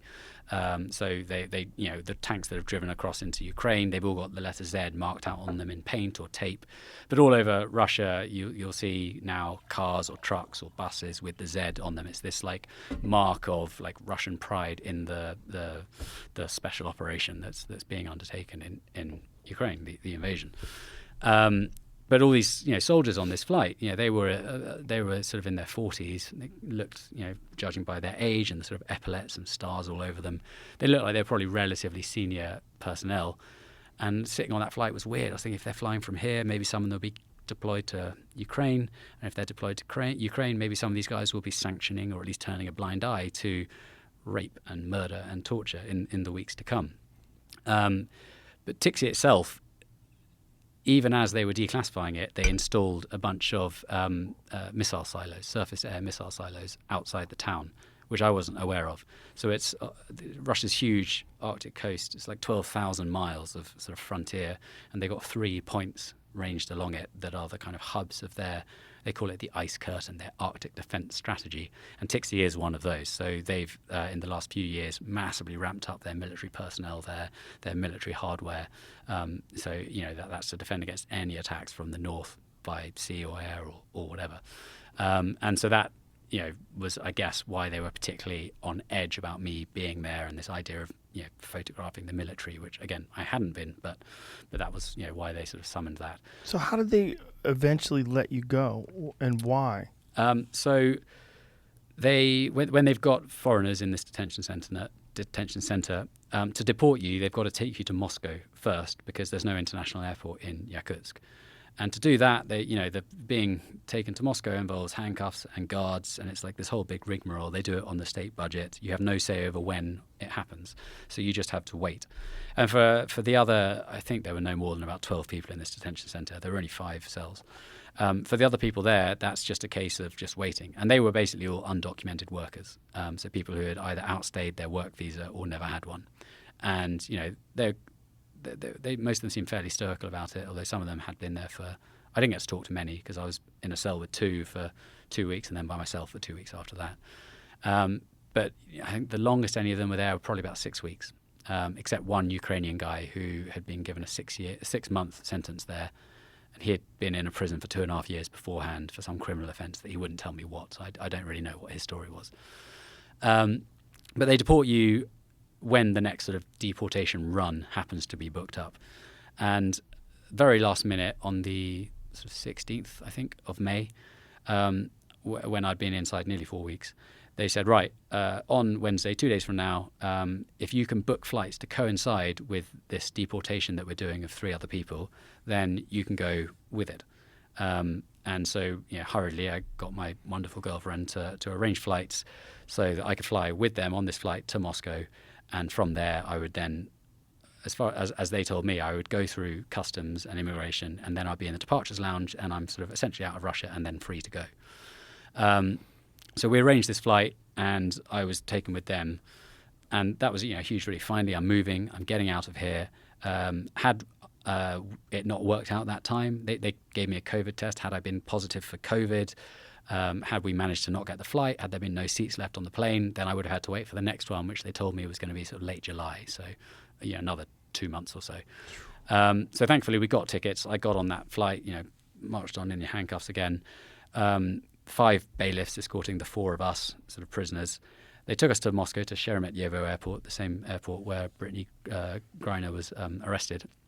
And we were then put into a small room to wait for our respective check-in times for our different flights. Me to London via Dubai with Emirates, a guy to Armenia, a guy to Uzbekistan, and another fella to Kyrgyzstan.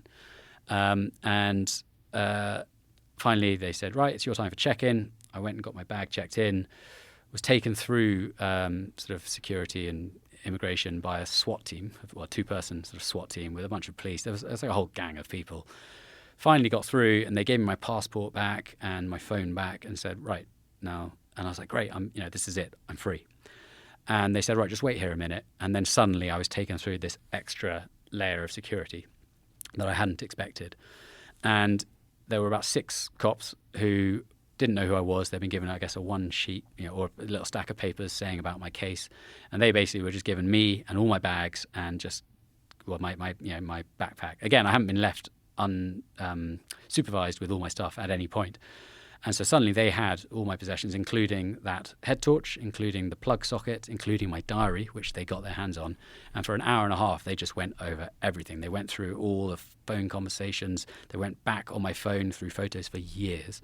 Eventually, they came across a picture of me from 10 years earlier in Afghanistan with a big beard and a sort of headscarf and an AK-47 in the desert, which really didn't help. And it was a totally innocent picture. I'd been cycling along one of the Afghan National Army soldiers, the good guys, at a road checkpoint, invited him for tea, and their hobbies are kind of drinking tea and taking pictures with guns in the desert.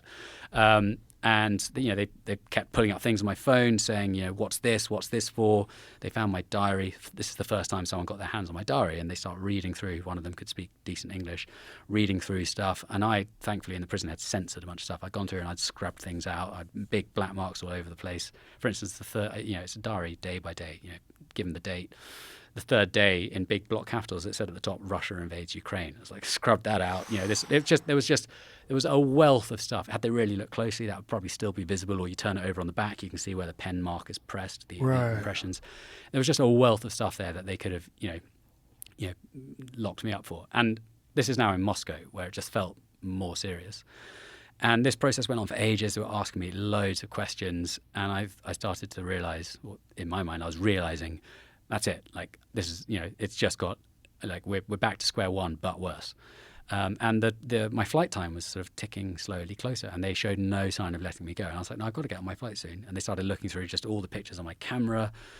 And I mean, they were also going to like personal conversations on WhatsApp on my phone. And like, it was a really, my girlfriend, who I just texted when I got my phone back, saying, I've got my phone, it's all done, it's all over. She then was trying to reply and call me, and the messages were marked as read. The calls were just getting hung up each time. So she was freaking out because suddenly, like, I say I'm free, and suddenly it seems I don't have access to my phone, and I'm in Moscow. So this went on for an hour and a half, during which, it's like, in Russia, everyone shits on whoever's below them. So all these people were trying to intimidate the shit out of me. And they were saying, okay, well, you've got to wipe your phone. You've got to wipe every photo that you have on your camera. And if it came to it, I'd be willing to do that. But I didn't want to, because I also want to have some record of this journey I've been on, which was great until I was arrested. And it started to feel like I'm about to get locked up. This is it. And it's either going to be espionage or journalism, fake news journalism. And I'm going to be here for years. There's a British woman who got locked up for basically the same thing in Iran and was behind bars for 6 years. And it wasn't helped by the fact that Boris Johnson, now the Prime Minister, was Foreign Secretary at the time, and he said publicly, "Oh, she's just teaching people journalism. It's fine." And geez. She was there. She's a Iranian British dual national. She was there visiting her family, so that didn't help. And she became a bargaining chip with the British government. Basically, the British had a sort of £240 million unpaid debt. They had, before the Shah was deposed, they'd taken money for £240 million worth of money for some tanks. But after the Iranian Revolution, the Islamic Revolution, the British just didn't deliver the tanks and held the money. So it was actually like a fair grievance, to be honest. But she was held until eventually that was agreed to be paid. So it was a very naked bargaining chip thing. And that was totally forefront of my mind. Like, this is, the amount of sanctions, the amount of, things that Britain is doing at the moment to sort of hinder Russia and to aid Ukraine. Like, I could be pretty useful. And then just as my flight was, about to take off, they suddenly said, right, pack everything up. And they ran me through the departures lounge, at a run, to the gate where they were clearly waiting for me. So I got on the plane. The last soldier was gone behind me. The doors shut. The plane took off. And the minute those wheels took off, I just broke down. Floods of tears. It was the first time in the whole long month. Dude, I'm freaking out and you're here. I know. Well, So this morning, like, I thought having this chat with you, I should probably read through my like diary, because in prison I was allowed pen and paper. So on little scraps of paper, keeping them all sort of separate, I wrote what was happening day to day. And this morning I was reading through it, and it got me on edge again. I was like freaking out because it just brought back that sense of insecurity. Being in this cell writing stuff, there are cameras in the ceiling. You're always watched. You never know who's watching. You never know who's going to next go and look through your stuff. It just, it scared the shit out of me. Jesus Christ, man. Sorry, I think I relayed all that quite scatterly because No, it was amazing. It was it's great. hard to kind of tell it chronologically, I guess. It's kind of interesting. Oh yeah, if you ever find yourself in prison and you need some dice, you can make them with bread and toothpaste for the dots. Oh, this is bread? Yeah, this is bread. If you take the crust off and just kind of knead the flesh of the bread kind of back into dough, add a bit of water, it becomes quite sort of versatile. Although the one that we're looking at now with the 6, it turns out that's kind of a bent die. That rolls a 6 pretty much every time. But the other ones were pretty equal. And I had time to with each of them, I rolled them like 300 times to like tally what they came up. It's just anything to kill time. So one of those dice was almost perfectly fair. One of them was all right. The one with that 6 was not good. And were you gambling with people? No, not gambling. I mean, we had... so I was the only one who didn't smoke. I'm a non-smoker, and 2 other guys in the cell smoking. It wasn't ideal, but they... this is the first 2 weeks when I had cellmates. They quickly ran out of cigarettes and started smoking tea. They would like tear open tea bags and sprinkle the tea into a page ripped out of a Russian sort of pulp fiction novel, which was kind of desperate times for them. How bizarre. No, we didn't gamble, but we made a drafts or checkers board using, the kind of the paper toggle that you hold when you're dipping a tea bag. Mm-hmm. There were 2 different colours of those. Tea and bread was about half the diet. So we got a bunch of those that we could use as drafts or checkers. And those guys, I don't actually know how to play backgammon, but they set up a backgammon board for themselves using dice. And you find ways to kill time, but mostly it was books. Thankfully, a local friend and the lawyer that I hired were allowed to deliver me some English language books, which so I didn't get them immediately. So in the course of probably about 23 days, I tallied up, I read 7,000 pages plus of books, just reading, whatever I could get hold of, some of which wasn't great, some was fantastic. I did a lot of sort of sit-ups and push-ups. My last day I did 700 sit-ups, which... it's all gone now. I've been back and I've been living well / badly since I got home. But just anything to kill time. Well, no one can fault you for that. God damn, man, that must have been a harrowing experience. Do you still have nightmares about it? I've never had nightmares about it, but I have had once or twice since I got back when I've woken up, sort of thinking that I'm still there. Which when I was inside for the first week or so, I'd wake up every morning thinking I was elsewhere. And almost the most depressing thing was the first morning when I woke up and I wasn't at all surprised to be in this prison. That was a bit shitty. But I don't really dream. I very rarely remember any dreams / nightmares. So thankfully, that hasn't been a problem. I think I'm more or less all right. Maybe I'm very British. I'm probably just like compacting all my trauma and burying it. I also spent 10 years at boarding school, which was quite good training for prison, I guess. And had just been, living outdoors in, super cold temperatures for a while. So I guess the novelty of being inside with like running water and, food brought to you, even though it wasn't great food. I think I was quite good at trying to see the bright side. And I put myself through quite a lot of stresses in the past. And so I'm probably fairly resilient to things like this, but it's definitely left a mark. And, I'm sure I'll be... it's recent. I got out like 3 weeks ago and I'm still, I guess, sort of picking over it in my mind. Have you started to write about it? I wrote an article for the Sunday Times that went out about a week ago. And that was a really good sort of cathartic process, like going through it all, reading over stuff and just trying to like process it formally as opposed to just vague thoughts drifting about. But I will start shortly work on a book about it, about the whole trip, not just about this time in prison, because frankly, the prison time, it's quite dramatic, but it was largely just very boring, frightening and frustrating. Was it disturbing seeing the effectiveness of the propaganda on the populace? That seems to be... the most disturbing thing. Yeah. After about 10 days, a TV was put into our cell, which for about 30 seconds I thought, this is great, something to distract. And then I immediately realized this is going to be blaring loud crap Russian TV shows around the clock, and it very quickly started to drive me mad. I was very glad to then a few days later be put in a cell by myself. But that meant that I had like daily access to the propaganda when the war was sort of 3 months in. And I mean it's insane. They're obsessed with this idea that the government has sold this idea, the Kremlin, that it's liberating people from Nazism. And I think that's because, throughout the whole Soviet era, the Soviet sort of state's founding myth was the Bolshevik Revolution, and that slowly changed because I think Putin is slowly kind of removing or sort of diminishing Lenin's reputation. He's actually starting to try and sort of rehabilitate Stalin's reputation, which is astounding, frankly. But the founding myth, essentially, myth's not fair. The founding story of the Russian Federation now is basically the Second World War, or the Great Patriotic War, as they call it, in which so many millions of Russians died. How is he trying to rehabilitate Stalin's image? In Russia, you can rewrite the history books. It's that simple. And they don't have general access to the internet, right? The internet is heavily sort of censored, and more. When I arrived, there was still Instagram and Twitter and whatever. And as soon as the invasion happened, they cut Twitter. They cut or just severely restricted the bandwidth to, I think, Instagram. But lots of people have VPNs. They find ways around it. Are VPNs effective in that regard? Can you use them? I didn't use them, but I saw loads of people using them.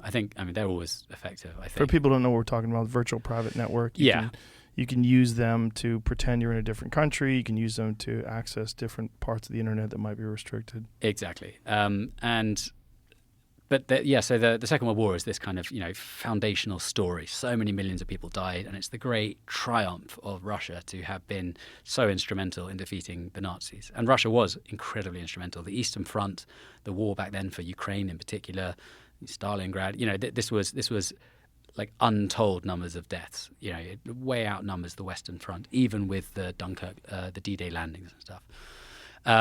And so Russia sees, its noble defeat of Nazism and oppression and fascism as its kind of almost its national raison d'etre, its reason to be.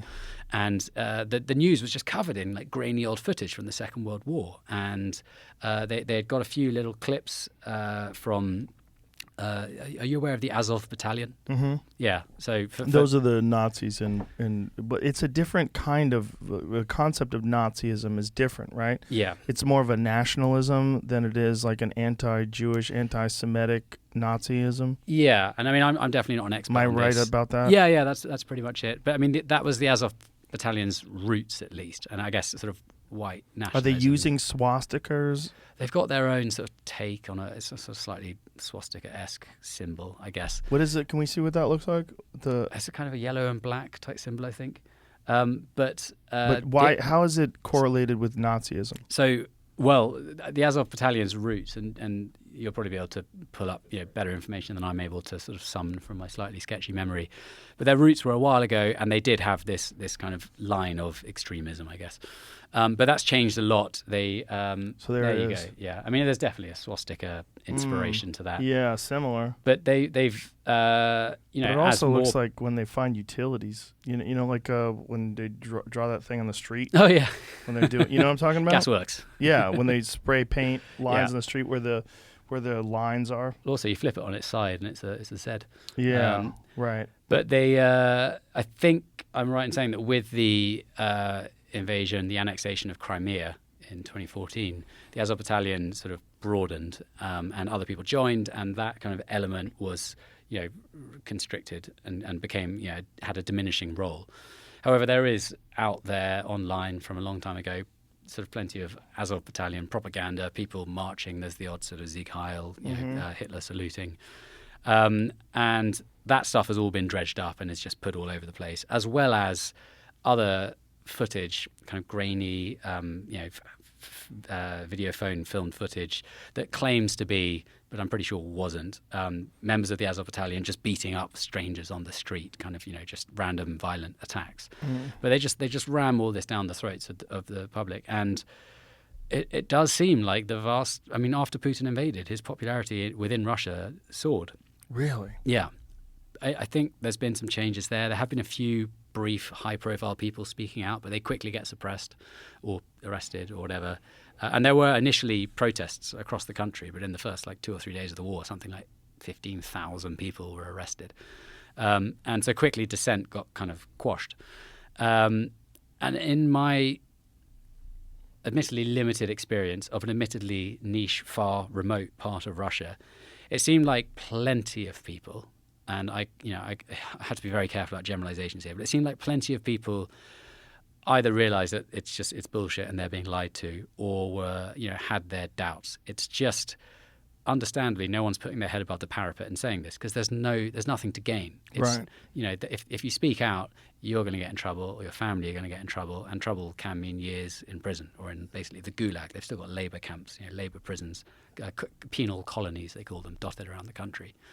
And so people understandably are just keeping their heads down and getting on with life. And it's been weird since coming back because I had and to some extent still have this massive hole in my knowledge of what's going on with the war, because I didn't have phone service while I was out in the wild, and then very quickly I was even in Tixi there was no Wi-Fi anywhere, and very quickly I was suddenly banged up in a prison without access. Brief phone calls to try and manage my my appeal or logistics, whatever, but never any looking at the news. And getting out, it's been very interesting seeing this kind of, firstly, the incredible and totally worthwhile, noble support of Ukraine. And it's been great to see that at a public level, at a state level, and long may that continue. And maybe we'll talk a bit about the future in a minute. But also there's this slightly worrying kind of general Russophobia that has me a little bit uncomfortable, because at the beginning of the war, it was very much billed in Western media, at least, as one man's mad war. Putin's crazy sort of, crusade to try and write himself in the history books and claim back what he saw as Russian lands. And slowly that narrative seems to have changed to the point where with some of there's companies who, I think McDonald's, for instance, leaving Russia, I think that's the right thing to do. And just 2 days ago, all the McDonald's restaurants were reopened under the new branding Vkuzna i Tochka, which is tasty, and that's it. Which is That's the new name? Yeah. So they just basically took the McDonald's stores stores and selling all the same shit. Say the same thing. The secret ingredients won't be there. But then there's also, just like Russian people or companies that have no connection to, to the state. It seems have, been experiencing quite a lot of hardship as well. And Russian athletes. Yeah, particularly. Wimbledon's a very good example. I totally disagree with the idea of Russian tennis players being banned from playing at Wimbledon. And I think it's right that Wimbledon is not counting as a sort of a tennis rankings tournament this year. There was criticism of Canelo Alvarez boxing against Bivol. Right. But these are athletes. The Olympics is slightly different when you're representing your country and there's a sort of state-sponsored doping program that's been going on for years. But like tennis players who are individuals, you don't play tennis for your country. You play tennis for yourself. You don't box for your country unless it's Rocky IV. Yeah. You box for yourself. And I have a slight. I don't feel good about some of these sort of things that are happening. Yeah, I share that concern. Yeah. It's actually made its way into billiards. There's a man named Fedor Gorst who's a top-level pool player, and there's people that want him banned from tournaments. That just seems vindictive, frankly. Well, it just seems ignorant. If you're just a Russian sports person who's keeping their head down, that's not fair. If you're someone who's like up the regime, this is great. Let's go, good old Putin. Like there was some male Russian gymnast recently, I think, who used a podium place to perform a letter Z or something. I'm not entirely sure. That's a bit different. People showing sort of public support and essentially, repeating propaganda. That's a different thing. But if you're just a sports person, then I think it's not really right. Well, it's fascinating how many athletes come out of Ukraine and how many great boxers have come out of Ukraine. The Klitschko brothers, of course, one of them is the mayor. Which is really insane. Yeah. And also, Lomachenko. There's quite a few like elite boxers. It's a massive country as well. Yeah. It's like 45 million people or something. I think for a long time we kind of chose to forget just how large and important Ukraine is, particularly with grain and all the exports, chemical exports, nuclear power, all these things that they produce and farm and whatever there, as well as like human exports.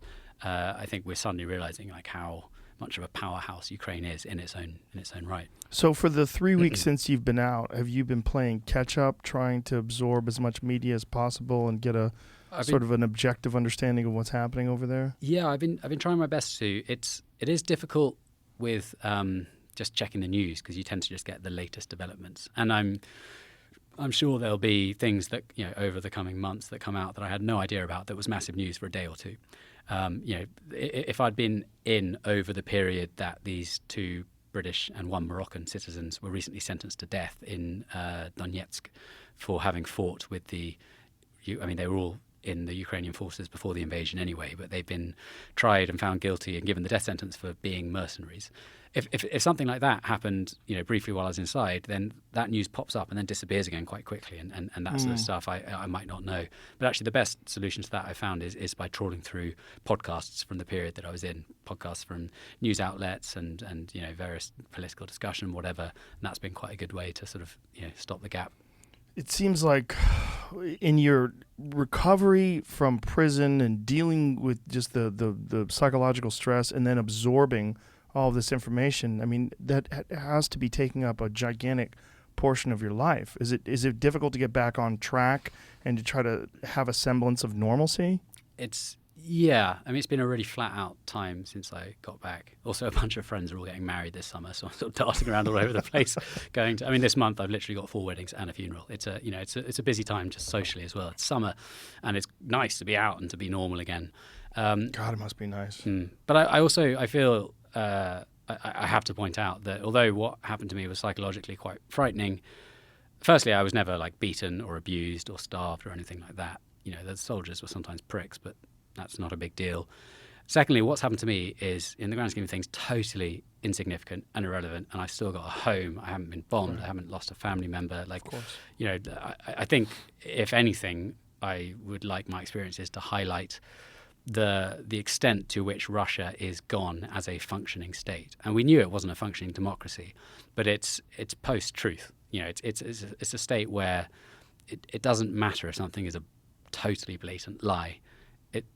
You can be, Russian, I'm going to get this stat wrong, Jamie might be able to pull it up, but of cases that go to court in Russia, I think the latest statistic is 99.97 or 99.7 perhaps % of cases end in a guilty verdict. If you're accused of something in Russia, you are guilty. That's it. There's no dispute.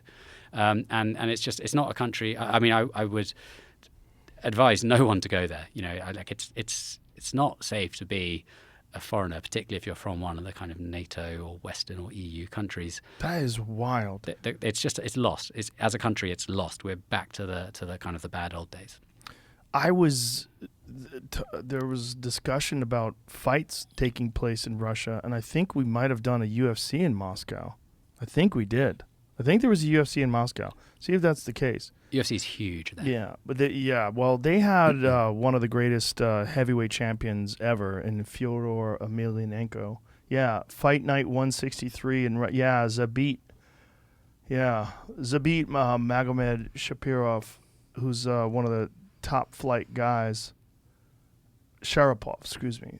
I always fuck his name up. Magomed Sharapov versus Calvin Kattar, which is a great fight that took place in Russia. So this was, when was this? 2019, yeah. Did you go over for that? I did not. I don't do the fight nights, but there was discussion of doing a major event over there. And whenever there's a major event, I get tempted to going just to see.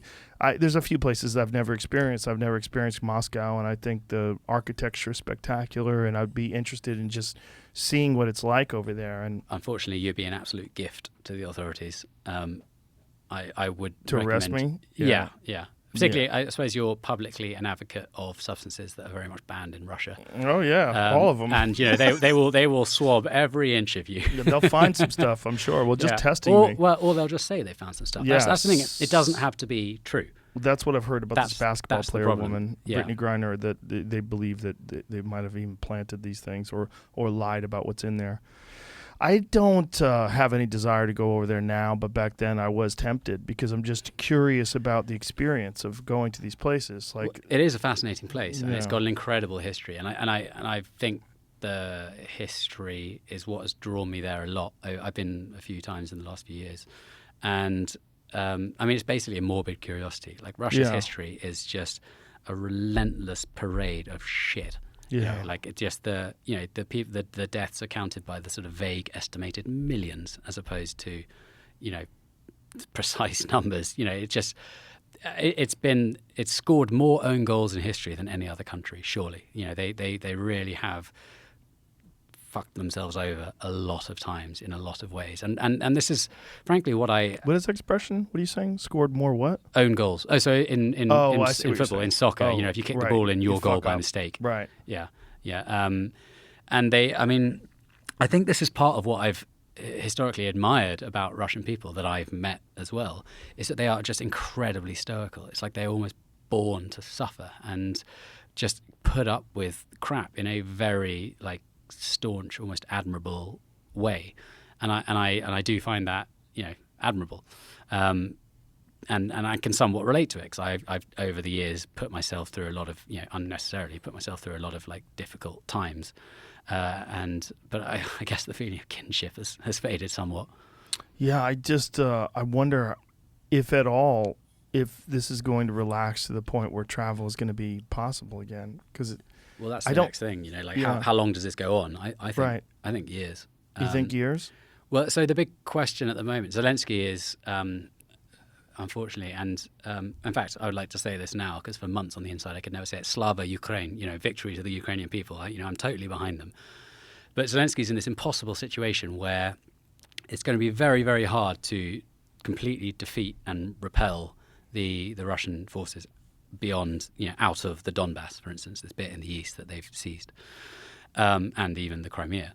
But he has to politically say, I'm not giving up, I'm not making any concessions of land. We fight until we restore our sort of sovereign borders of Ukraine.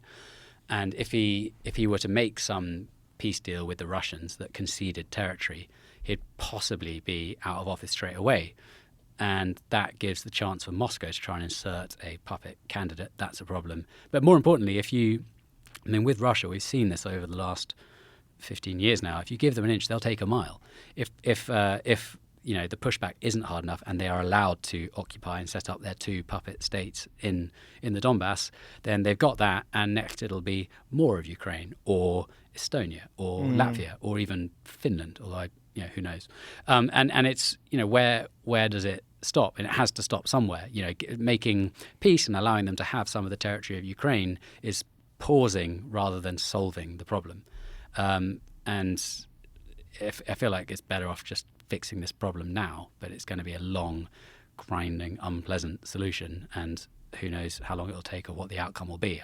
I'm not far-sighted, I'm not clairvoyant, but Nobody seems to have a real clear understanding of how this could ever possibly play out in a positive way. Yeah, there are people who, and I don't know entirely if I agree with this, but there are certain commentators who are saying that the war in Ukraine grinding on for a long time is, from the kind of NATO perspective, sort of the ideal scenario, because Russia just gets weakened. The tens of thousands of troops they've lost, no one knows. It's an official secret. No one in Russia knows.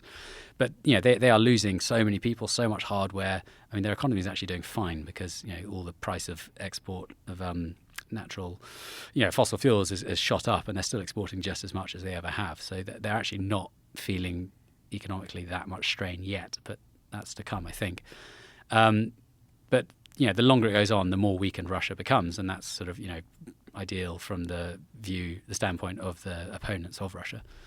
But it's horrific for the Ukrainian people, who essentially are the sort of cannon fodder to that end. And there's always the looming threat that he uses a nuke. Yeah, well, that's the thing. That's the fault with nuclear weapons in the first place. Right. It doesn't make sense. But he probably just about is mad enough. And everyone thought that he was bluffing this whole time, but it does seem like he's genuinely mad. And if a lot of people, there's a lot of sort of conspiracy theory around, I suppose, about his health, and perhaps he's Yes. got bone cancer or Well, blood Oliver cancer, Stone or- said that he was being treated for cancer when he went to visit him and have interviews with him, which was a few years ago. Right. Oliver was over there, and did you ever see that? He showed him Dr. Strangelove. Yeah, which is wild, right? Because Dr. Strangelove is all about a bunch of mad people deciding to use the bomb and conceding that we'll lose a couple of million here or there, but it's no big deal. And essentially was about real discussions that were being had during the 1950s and 60s by several generals who thought it would be a good idea to preemptively attack Russia and preemptively attack China with nuclear weapons. What was Putin's take on this film? Do we know? I mean, Oliver Stone was on here and he talked about it. And we looked at photographs of him and videos of him showing the Dr. Strangelove film to Putin. And, I think he was probably paying lip service to the dangers of nuclear weapons and this and that. But, he's already used hypersonic weapons. And I think in many ways that... and those hyperbaric ones that sucks all the oxygen out of like, a city. I mean, it's horrific. Yeah, it's horrific. But, I mean, if he was mad enough to begin this invasion, which, I mean, there's no logic to it, right? And there's no whatever outcome, he still loses, right? Like Russia has massively isolated itself, and it's for the prosperity of Russia as a whole and its kind of integration. I know that China is still kind of there on the fence, but if you put together the kind of the European bloc and America and Canada and all these other countries who are on the sort of the liberal side. That's much more important, economically. Russia has totally shot itself in the foot. And so he is clearly mad enough to make a move that stupid. So potentially he is mad enough to launch a nuclear missile. Well, particularly if he's really fatally sick. I mean, if that really is happening and he really doesn't have anything to lose. My friend Lex Friedman, who is Russian, he does not think that's going to happen because he thinks that Putin wants to have a legacy of benefiting Russia, and that if he does die, and if he is dying, that he wants to have something in his legacy that shows that he was of benefit to Russia, that he's very committed to this idea of his legacy. I think he probably only sees that in territorial terms. 4 or 5 days ago was the 350th birthday of Peter the Great, who was a Romanov Tsar who massively expanded Russia's territory. And Putin said in a sort of public celebration and speech, he said, I see myself as picking up where Peter left off in reclaiming Russian territory.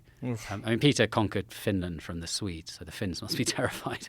But I genuinely think he sees it as restoring Russia to its greatest extent, which was the Soviet Empire. And lots of people within Russia, normal people, think that, the Ukrainians, the Latvians, the Uzbeks, all these people are their kind of national brethren and that they belong under the mantle of Russia. That's what's terrifying, right? That there's a precedent. That there's some sort of a rationalization for him acquiring these countries again. But, Russia is in itself a massive imperial project. It's an empire. It's still an empire today. Where I was has no right being ruled by Moscow. It doesn't really make any sense. And he's picked his time. The greatest extent of Russian empire. That's where it should be again. But one of the, I think possibly the Kenyan prime minister or foreign minister, or no, I think it was the Kenya's ambassador to the UN a few weeks ago said, look, we can't all just hark back to some colonial era and, Kenya could dispute borders with Tanzania, or Britain could suddenly go mad again and say, we want to paint the map pink and, reconquer all the world. And that's totally, it's just a failed project. But, he's not going to listen to that. Yeah, and also there's a fear that China is watching this and contemplating whether or not to invade Taiwan. Yeah. Yeah, we've already seen Hong Kong lost in the last couple of years. Mm-hmm. That's, as far as I'm completely concerned, lost. Yeah, gone from being European ruled in the 1990s and to kind of mostly maintaining that sort of tradition, and now recently gone full totalitarianism. Well, the deal on the handover in 97 was that the laws and the autonomy of Hong Kong remains inviolate for 50 years after the handover. So that would be 2047, but it's already gone. They've upped the timetable. Yeah. And, it's not with China and Taiwan, I fear it's not a case of if, it's a case of when. Thankfully, the West's reaction to, they haven't just turned a blind eye to Ukraine. And so China probably will be thinking, this is not going to be easy. The world's not just going to roll over and let us conquer Taiwan, which is, one of the world's most sort of healthy functioning democracies. Yeah. Yeah, I've read there was some speculation about China economically divesting in the West, and that they're going to liquidate assets, and they're doing this so that to mitigate the amount of impact it would have if they're sanctioned for invading Taiwan. I hadn't heard that. That's very worrying.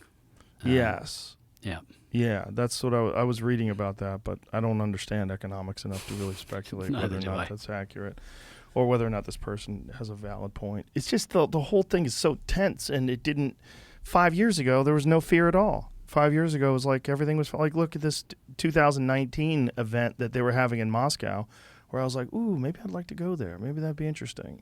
I'm just fascinated in the architecture. When you look at Moscow, like in the metro in particular, each metro station is like an artwork. It's like a sort of a totally different architecture in each one. They're really, really impressive.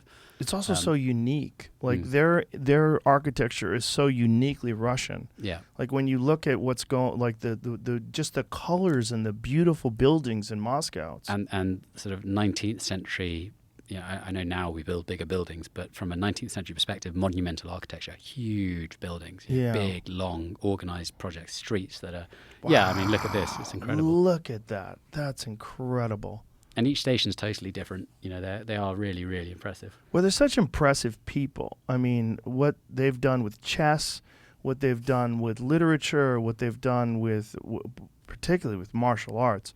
I mean, they have some of the most dominant fighters in the history of the sport have come out of Russia, particularly in MMA, but in boxing as well, and wrestling. I mean, there's just so many incredible athletes that have come out of that system, and obviously there's a intense amount of corruption and cheating involved too. Have you ever seen the documentary Icarus? Yeah. Which is a great documentary to understand the extent of their cheating in international competition. Yeah, it's also a massive population. There are, I think, about 144 million people. And although it's, their national average income is pretty woeful. I think the now outmoded terms first world and third world. Yeah. The second world was the Soviet Union. I didn't know that until recently. So they're they're neither here nor there. And that's still sort of the case. And of course, you've got the incredible wealth of kind of oligarchs and the kind of kleptocracy in Moscow. But I mean, the vast majority of Russian people don't have a great deal. They really aren't very wealthy, but they are very literate. They're relatively well educated, even if some of the history they're taught is total cobblers. And so they have an incredibly large population from which to excel at all sorts of things, science as well. I wanted to talk to you about the oligarchs, because one of the things that I found fascinating about this, and I have all sorts of questions, is once they started taking yachts and real estate away from I didn't totally understand why A, they were able to do that, or B, why everybody was in support of that.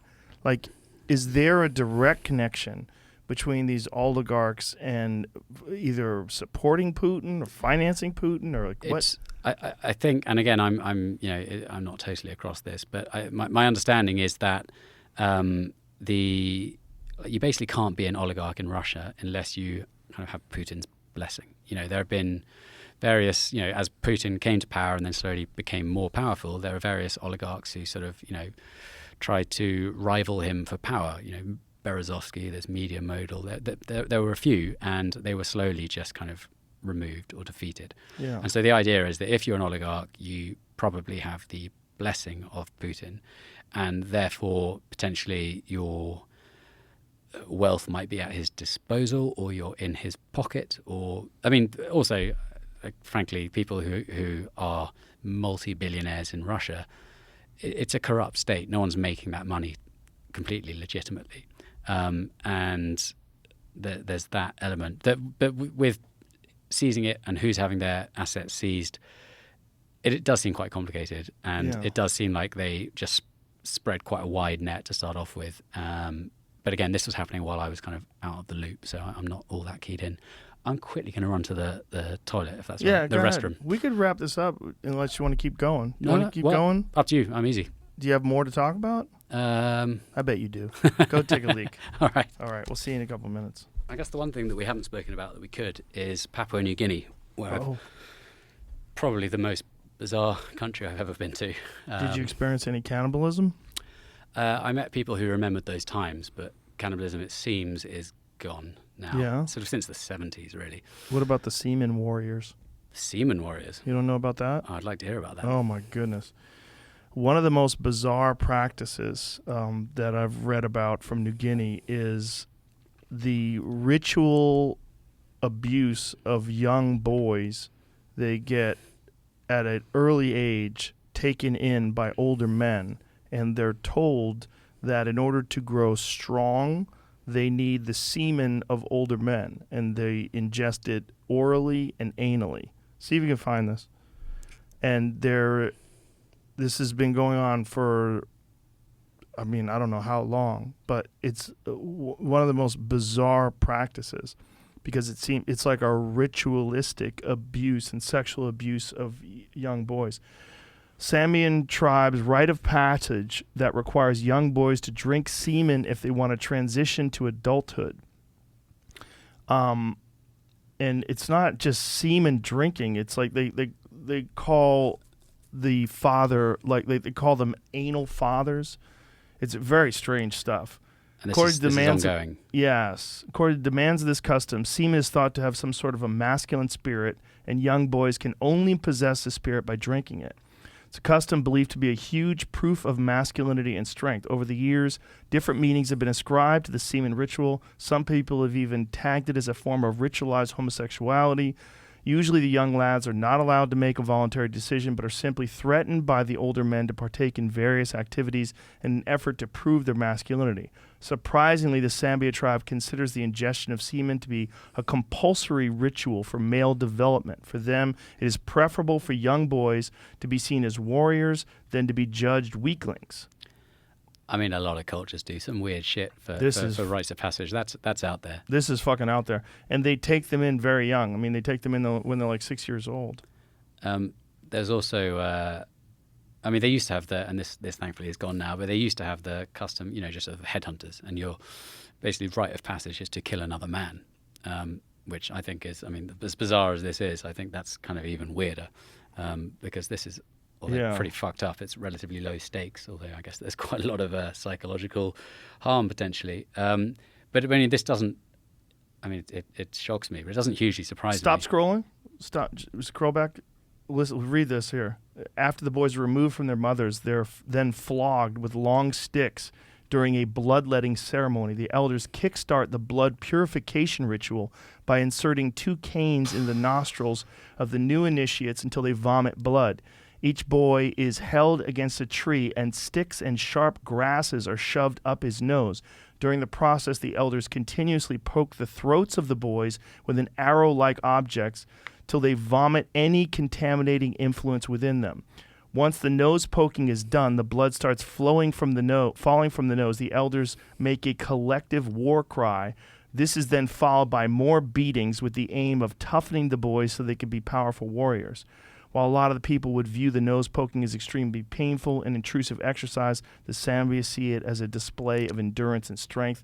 Once the bloodletting ceremony is over, the young boys are made to perform fellatio on the older boys. After ingesting the semen, also known as male milk, it is expected that it will help the boys grow stronger due to the presence of a substance called jurungdu within it. Apart from taking in semen, the new initiates are forced to observe a strict diet that will give them strength. If you scroll back where we were before, though, it talks about the mothers. Until the blowjobs, this kind of sounded like a Spartan take on an ayahuasca ceremony. Right, but it's also they're removed from their mothers because they've okay. Scroll up, keep going up there. Yeah, the reason for detaching the boys because the tribe considers the blood of women to be unclean. That's really common, like worldwide. Hence, the lads are separated from their mothers and any other female so their blood won't be contaminated as they mature into adulthood. The semen drinking custom is in different stages. The initial stage, as soon as the young Sambia boys turn age 7 or 9, they're instantly taken from their mothers as a form of detachment. This is fucking wild shit. I mean, there's a lot of crazy shit out there. I mean, they still have it's sort of as a mark of mourning if a family member dies, people cut off the tip of a finger. And so you get up into some of the more remote parts of the Highlands, and you meet someone, you shake their hand, and they might have only sort of one full finger left. Oh, geez. But it's also hard to tell because everyone's got these, 18-inch machete blades that they use for everything. I think some just get lost, sort of by mistake. Right. It's just the most. I mean, the country is so geographically broken. Like the terrain is so inhospitable, so hard to travel through that they've developed all these very, very quirky customs because all the tribes are in such isolation. I mean, the country has something like 750 languages. Wow. Although they nowadays communicate largely just with Pidgin English, or Tok Pidgin as they call it, which is a sort of a broken English, kind of bastardized, simple English. But before that, the tribes, you might have one tribe that's living in one valley, and 2 miles away in another valley for hundreds of years there's another tribe, and they've never had any contact with each other. So they develop different languages, different customs, different faith, religions, everything. And it's like that across the country, particularly up in the Highlands. The river deltas are a bit different. But I mean, the Highlands were thought to be uninhabited until the 1930s.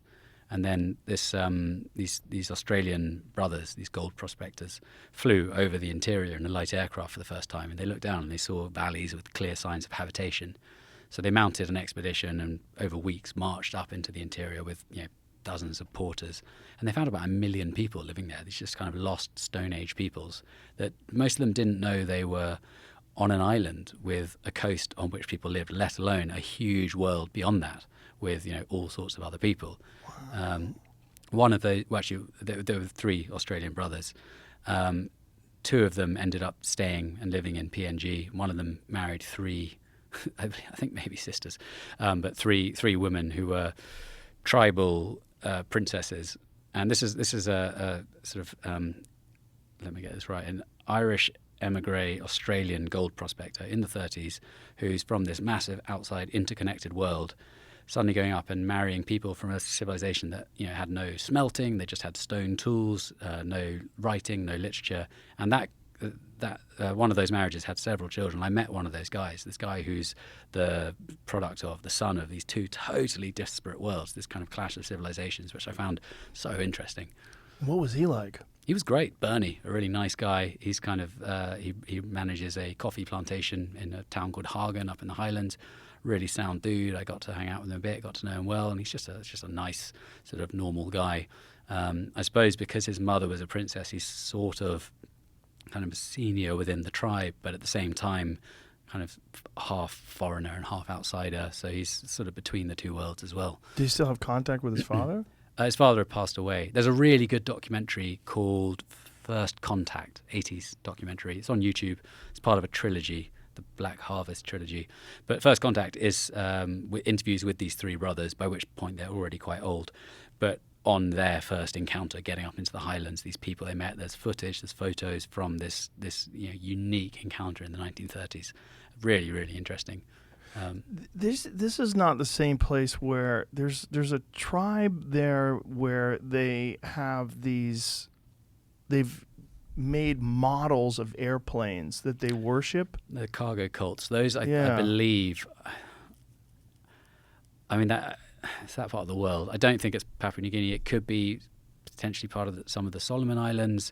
It might be some small Filipino islands. I'm not entirely sure. I know what you mean. And yeah, they would see these planes and think that they were gods. And so then they've recreated them. They've recreated them out of like sticks. And yeah, they had like bamboo radio control towers and like bamboo radios that obviously don't work. They're just bamboos. They had I've read about that a long time ago. I can't remember the details that well, but yeah, that was pretty cool. How fascinating that in the 1930s they were able to find these Stone Age tribes there. Well, it makes you think. I mean, there are still rumours that in Papua New Guinea there might still be uncontacted tribes.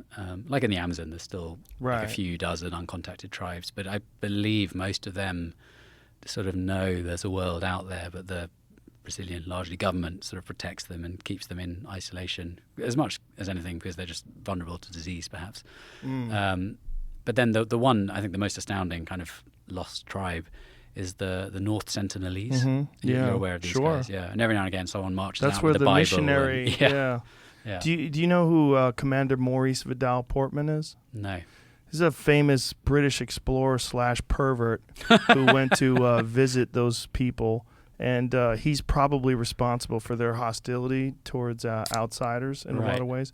Because this guy would go there and dress them up in weird outfits and measure their dicks and shit. And That was North Sentinel. yeah. Well, Are it was, there pictures of it was he was on neighboring islands, but I mean, I think they got wind of this character. Yeah, there's pictures of him, and there's pictures of natives dressed up like Roman soldiers and stuff. He would do weird shit with them, and he would comment on the size of their penises and testicles. So he's like measuring them and stuff, and he was clearly some fucking weirdo who was involved in some very strange shit, and he was doing it, under the auspices of science and exploration.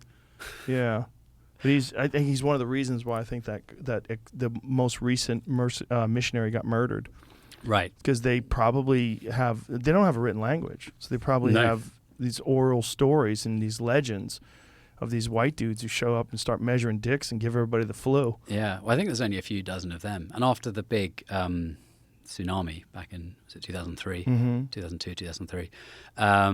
After that, it was years before there were any signs of them seen again. So potentially they, came close to destruction. at Yeah, that there's time. been a few boats that have been stranded nearby and have barely gotten away before these people murdered them. Arrows and spears. isn't it? Yeah, well, there's only 39 of them that they've documented. They don't Right. know how many there are there. They don't even think they have fire. Oh, they've got to have fire. I don't know. I think there's some dispute as to whether or not they have fire. Well. Because how wet is their climate? hmm I don't know. They do know that they have metal now. They seem to have fashioned knives and swords from the wreckage Stuff of one of the washing up. ships. Yeah. Yeah. Yeah. Well, that'd be interesting. I mean, I have no intentions of marching in there. Well, it's just crazy. It's wild. Uncontacted people in this day and age is very strange. I mean, there's semi-contacted people in the Amazon, and it's just it's so interesting because you get essentially a window into 60,000 years ago with the people in North Sentinel Island. The people that live there, the direct descendants of people who left Africa 60,000 years ago and landed on that island. Yeah, and there's interesting sort of, because the sort of exodus is the wrong word, I guess, but the migrations out of Africa came in waves. And some of the early people seem to have, with their wave of migration, headed all the way up, over, around, down, and into Melanesia. So the Aborigines and the New Guineans are from like a very, very ancient wave of migration. And everyone else came a lot later, but these people had already inhabited these, well, I guess the two islands were one continent at that time, the sea levels were lower, but they had already sort of started existing in total isolation people, the numbers get disputed because they keep finding more things that pushes back the timeline. But now they're looking, it was for ages 40,000 years. Now they're looking at sort of 60 to 80,000 years, just living, totally isolated. While the rest of the world was, I suppose, a more interconnected. The human trade networks very quickly brought corners of the world into connection. I mean, it's only about, is it 12, 15,000 years ago that people crossed the Bering Strait to the Americas and the Americas were populated? I mean, that's it's kind of a blink of an eye compared to 80,000. Well, I think people were here before that. Now they're pushing the timeline back of human beings in North America, which is really interesting. They're finding a lot of pre-Clovis evidence of civilizations, Right. stone tools, and all sorts of other things, and fossilized remains. I read a book by someone who you had on this podcast a while ago, whose name I'm going to forget, but you had him on with Randall Carlson one time, and he's got Graham Hancock? Graham Hancock, Yeah. exactly. And I mean, some of his theories seemed a little tenuous, but some of them were fascinating, like evidence of civilizations being in places, tens of thousands of years before anyone else thought. And I mean, it was through that podcast record that I was first introduced to Göbekli Tepe, and that it's incredible how I guess with new archaeological techniques, new scanning, new LiDAR, just the books are being totally rewritten on a kind of yearly basis. Yeah, well, they're all a proponent now of the two of those guys together is a really fascinating combination, because they're proponents of the Younger Dryas impact theory, and there's a lot of physical evidence that points to that. And what that Younger Dryas impact theory is that there was a certain time somewhere between there's multiple times, but it started around 12,000 years ago. There was impacts. And the impacts from asteroid impacts Sort of reversed an ice age, or yes, paused an it ice age, stopped or, the ice age. Yeah. It killed the ice age, and probably did it very quickly. And the impacts, Randall Carlson has some really fascinating physical evidence that points to it. First of all, core samples. When they go to the core samples and they go to 12,000 years ago, there's a direct evidence of iridium, large amounts of iridium, which is very common in space and very rare on Earth. Also, nuclear glass.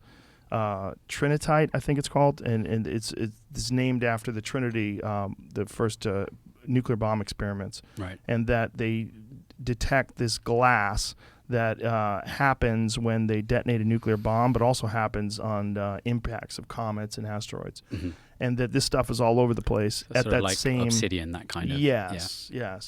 And this stuff is it's sort of like that, but it's directly caused by impacts. But this stuff all exists in this time period of 12,000 years ago. Right. And then again, somewhere, they believe somewhere 11 or 10,000 years ago.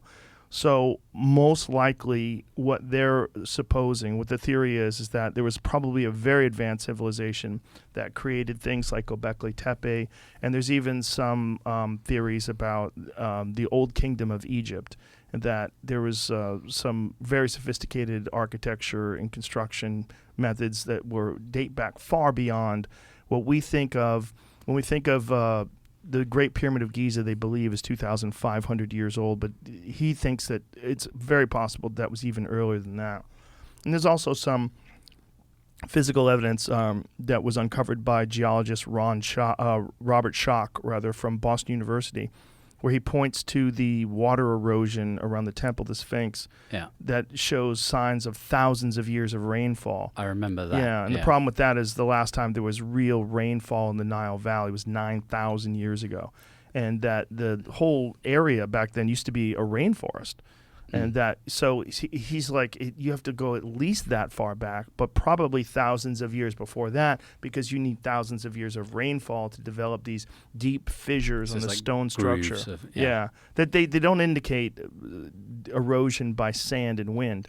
The problem is archaeologists and people who have been teaching in universities and writing books about the history of these people are very reluctant to accept this new information, even though it's like, when you're talking about geology, when you're talking about like clear evidence of water erosion, like this is like rock solid stuff. This is not like there's like a knock-on effect as well. Yes. I suppose if you admit that one thing is significantly Exactly. older, or was formed in a different way or in a different place to something else, then that just knocks everything else out of whack, and you've basically got to start your entire archaeological process again, which I guess is why you get, wrongly, because that's not the scientific method, but you get resistance to these new ideas. It's very unfortunate when you see the resistance too, because it's so clearly ego-based. I've seen people argue against it, and they get really angry and they start insulting and ad hominems, and it's really weird.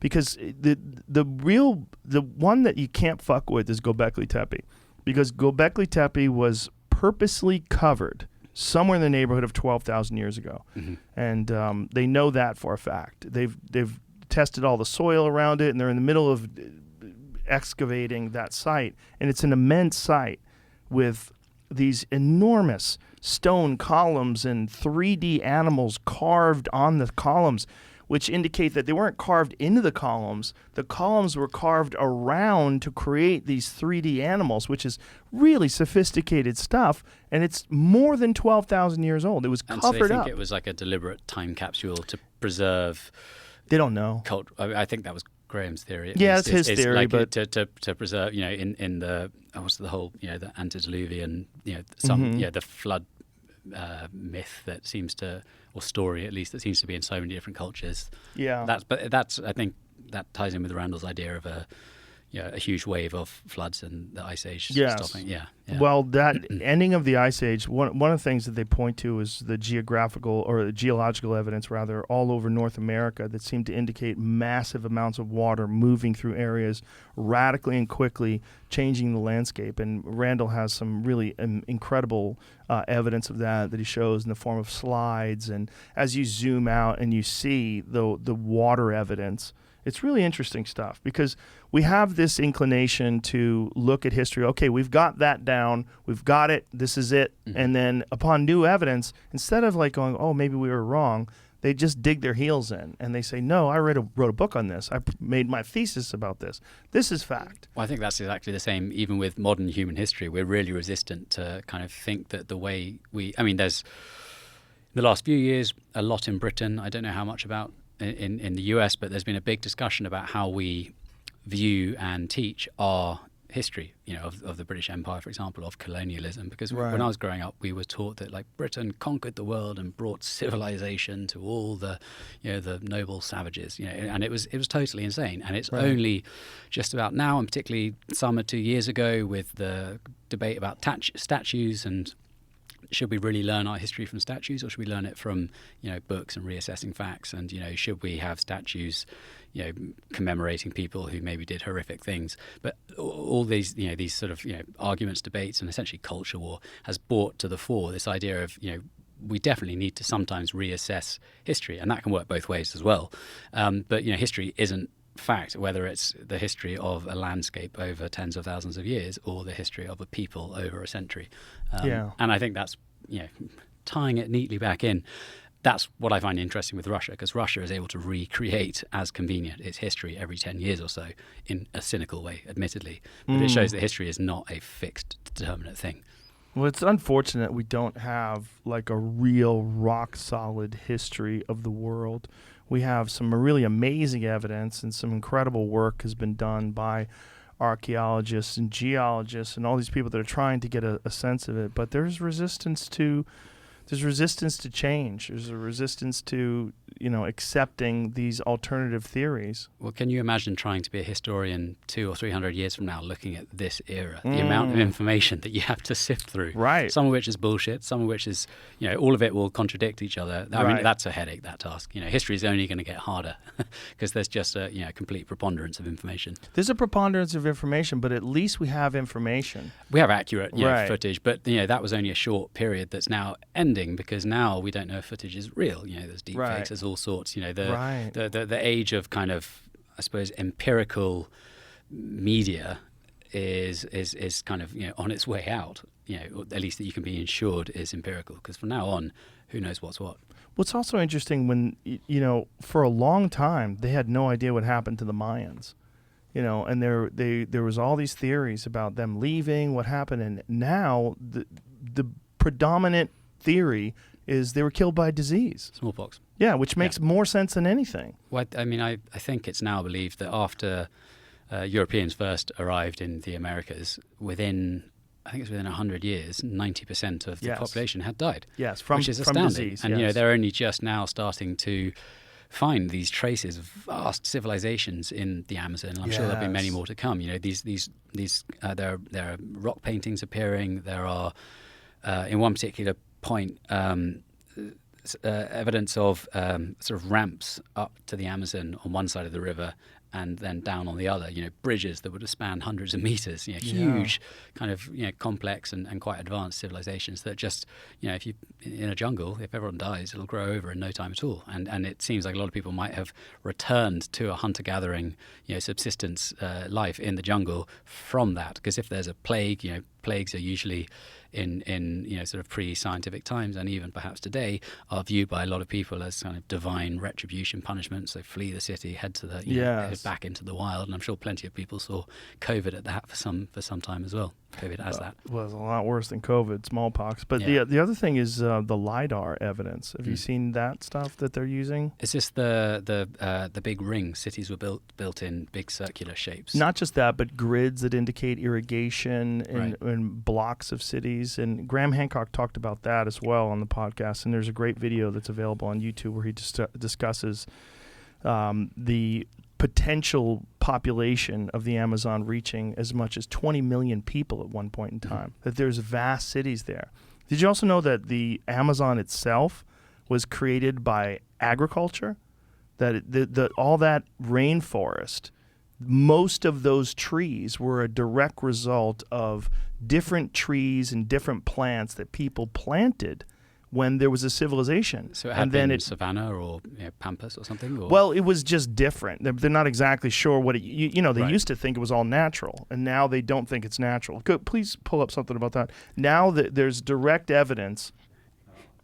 Here it goes. While previously thought to have been an empty wilderness in pre-contact times, it's become increasingly clear that the Amazon has, first, a deep and ancient pattern of human settlement dating back to 12,000 years ago, and second, that much of the Amazon jungle that we know today is in fact an anthropogenic. If you just click on that, there's actually better articles that detail it. Okay, here it goes.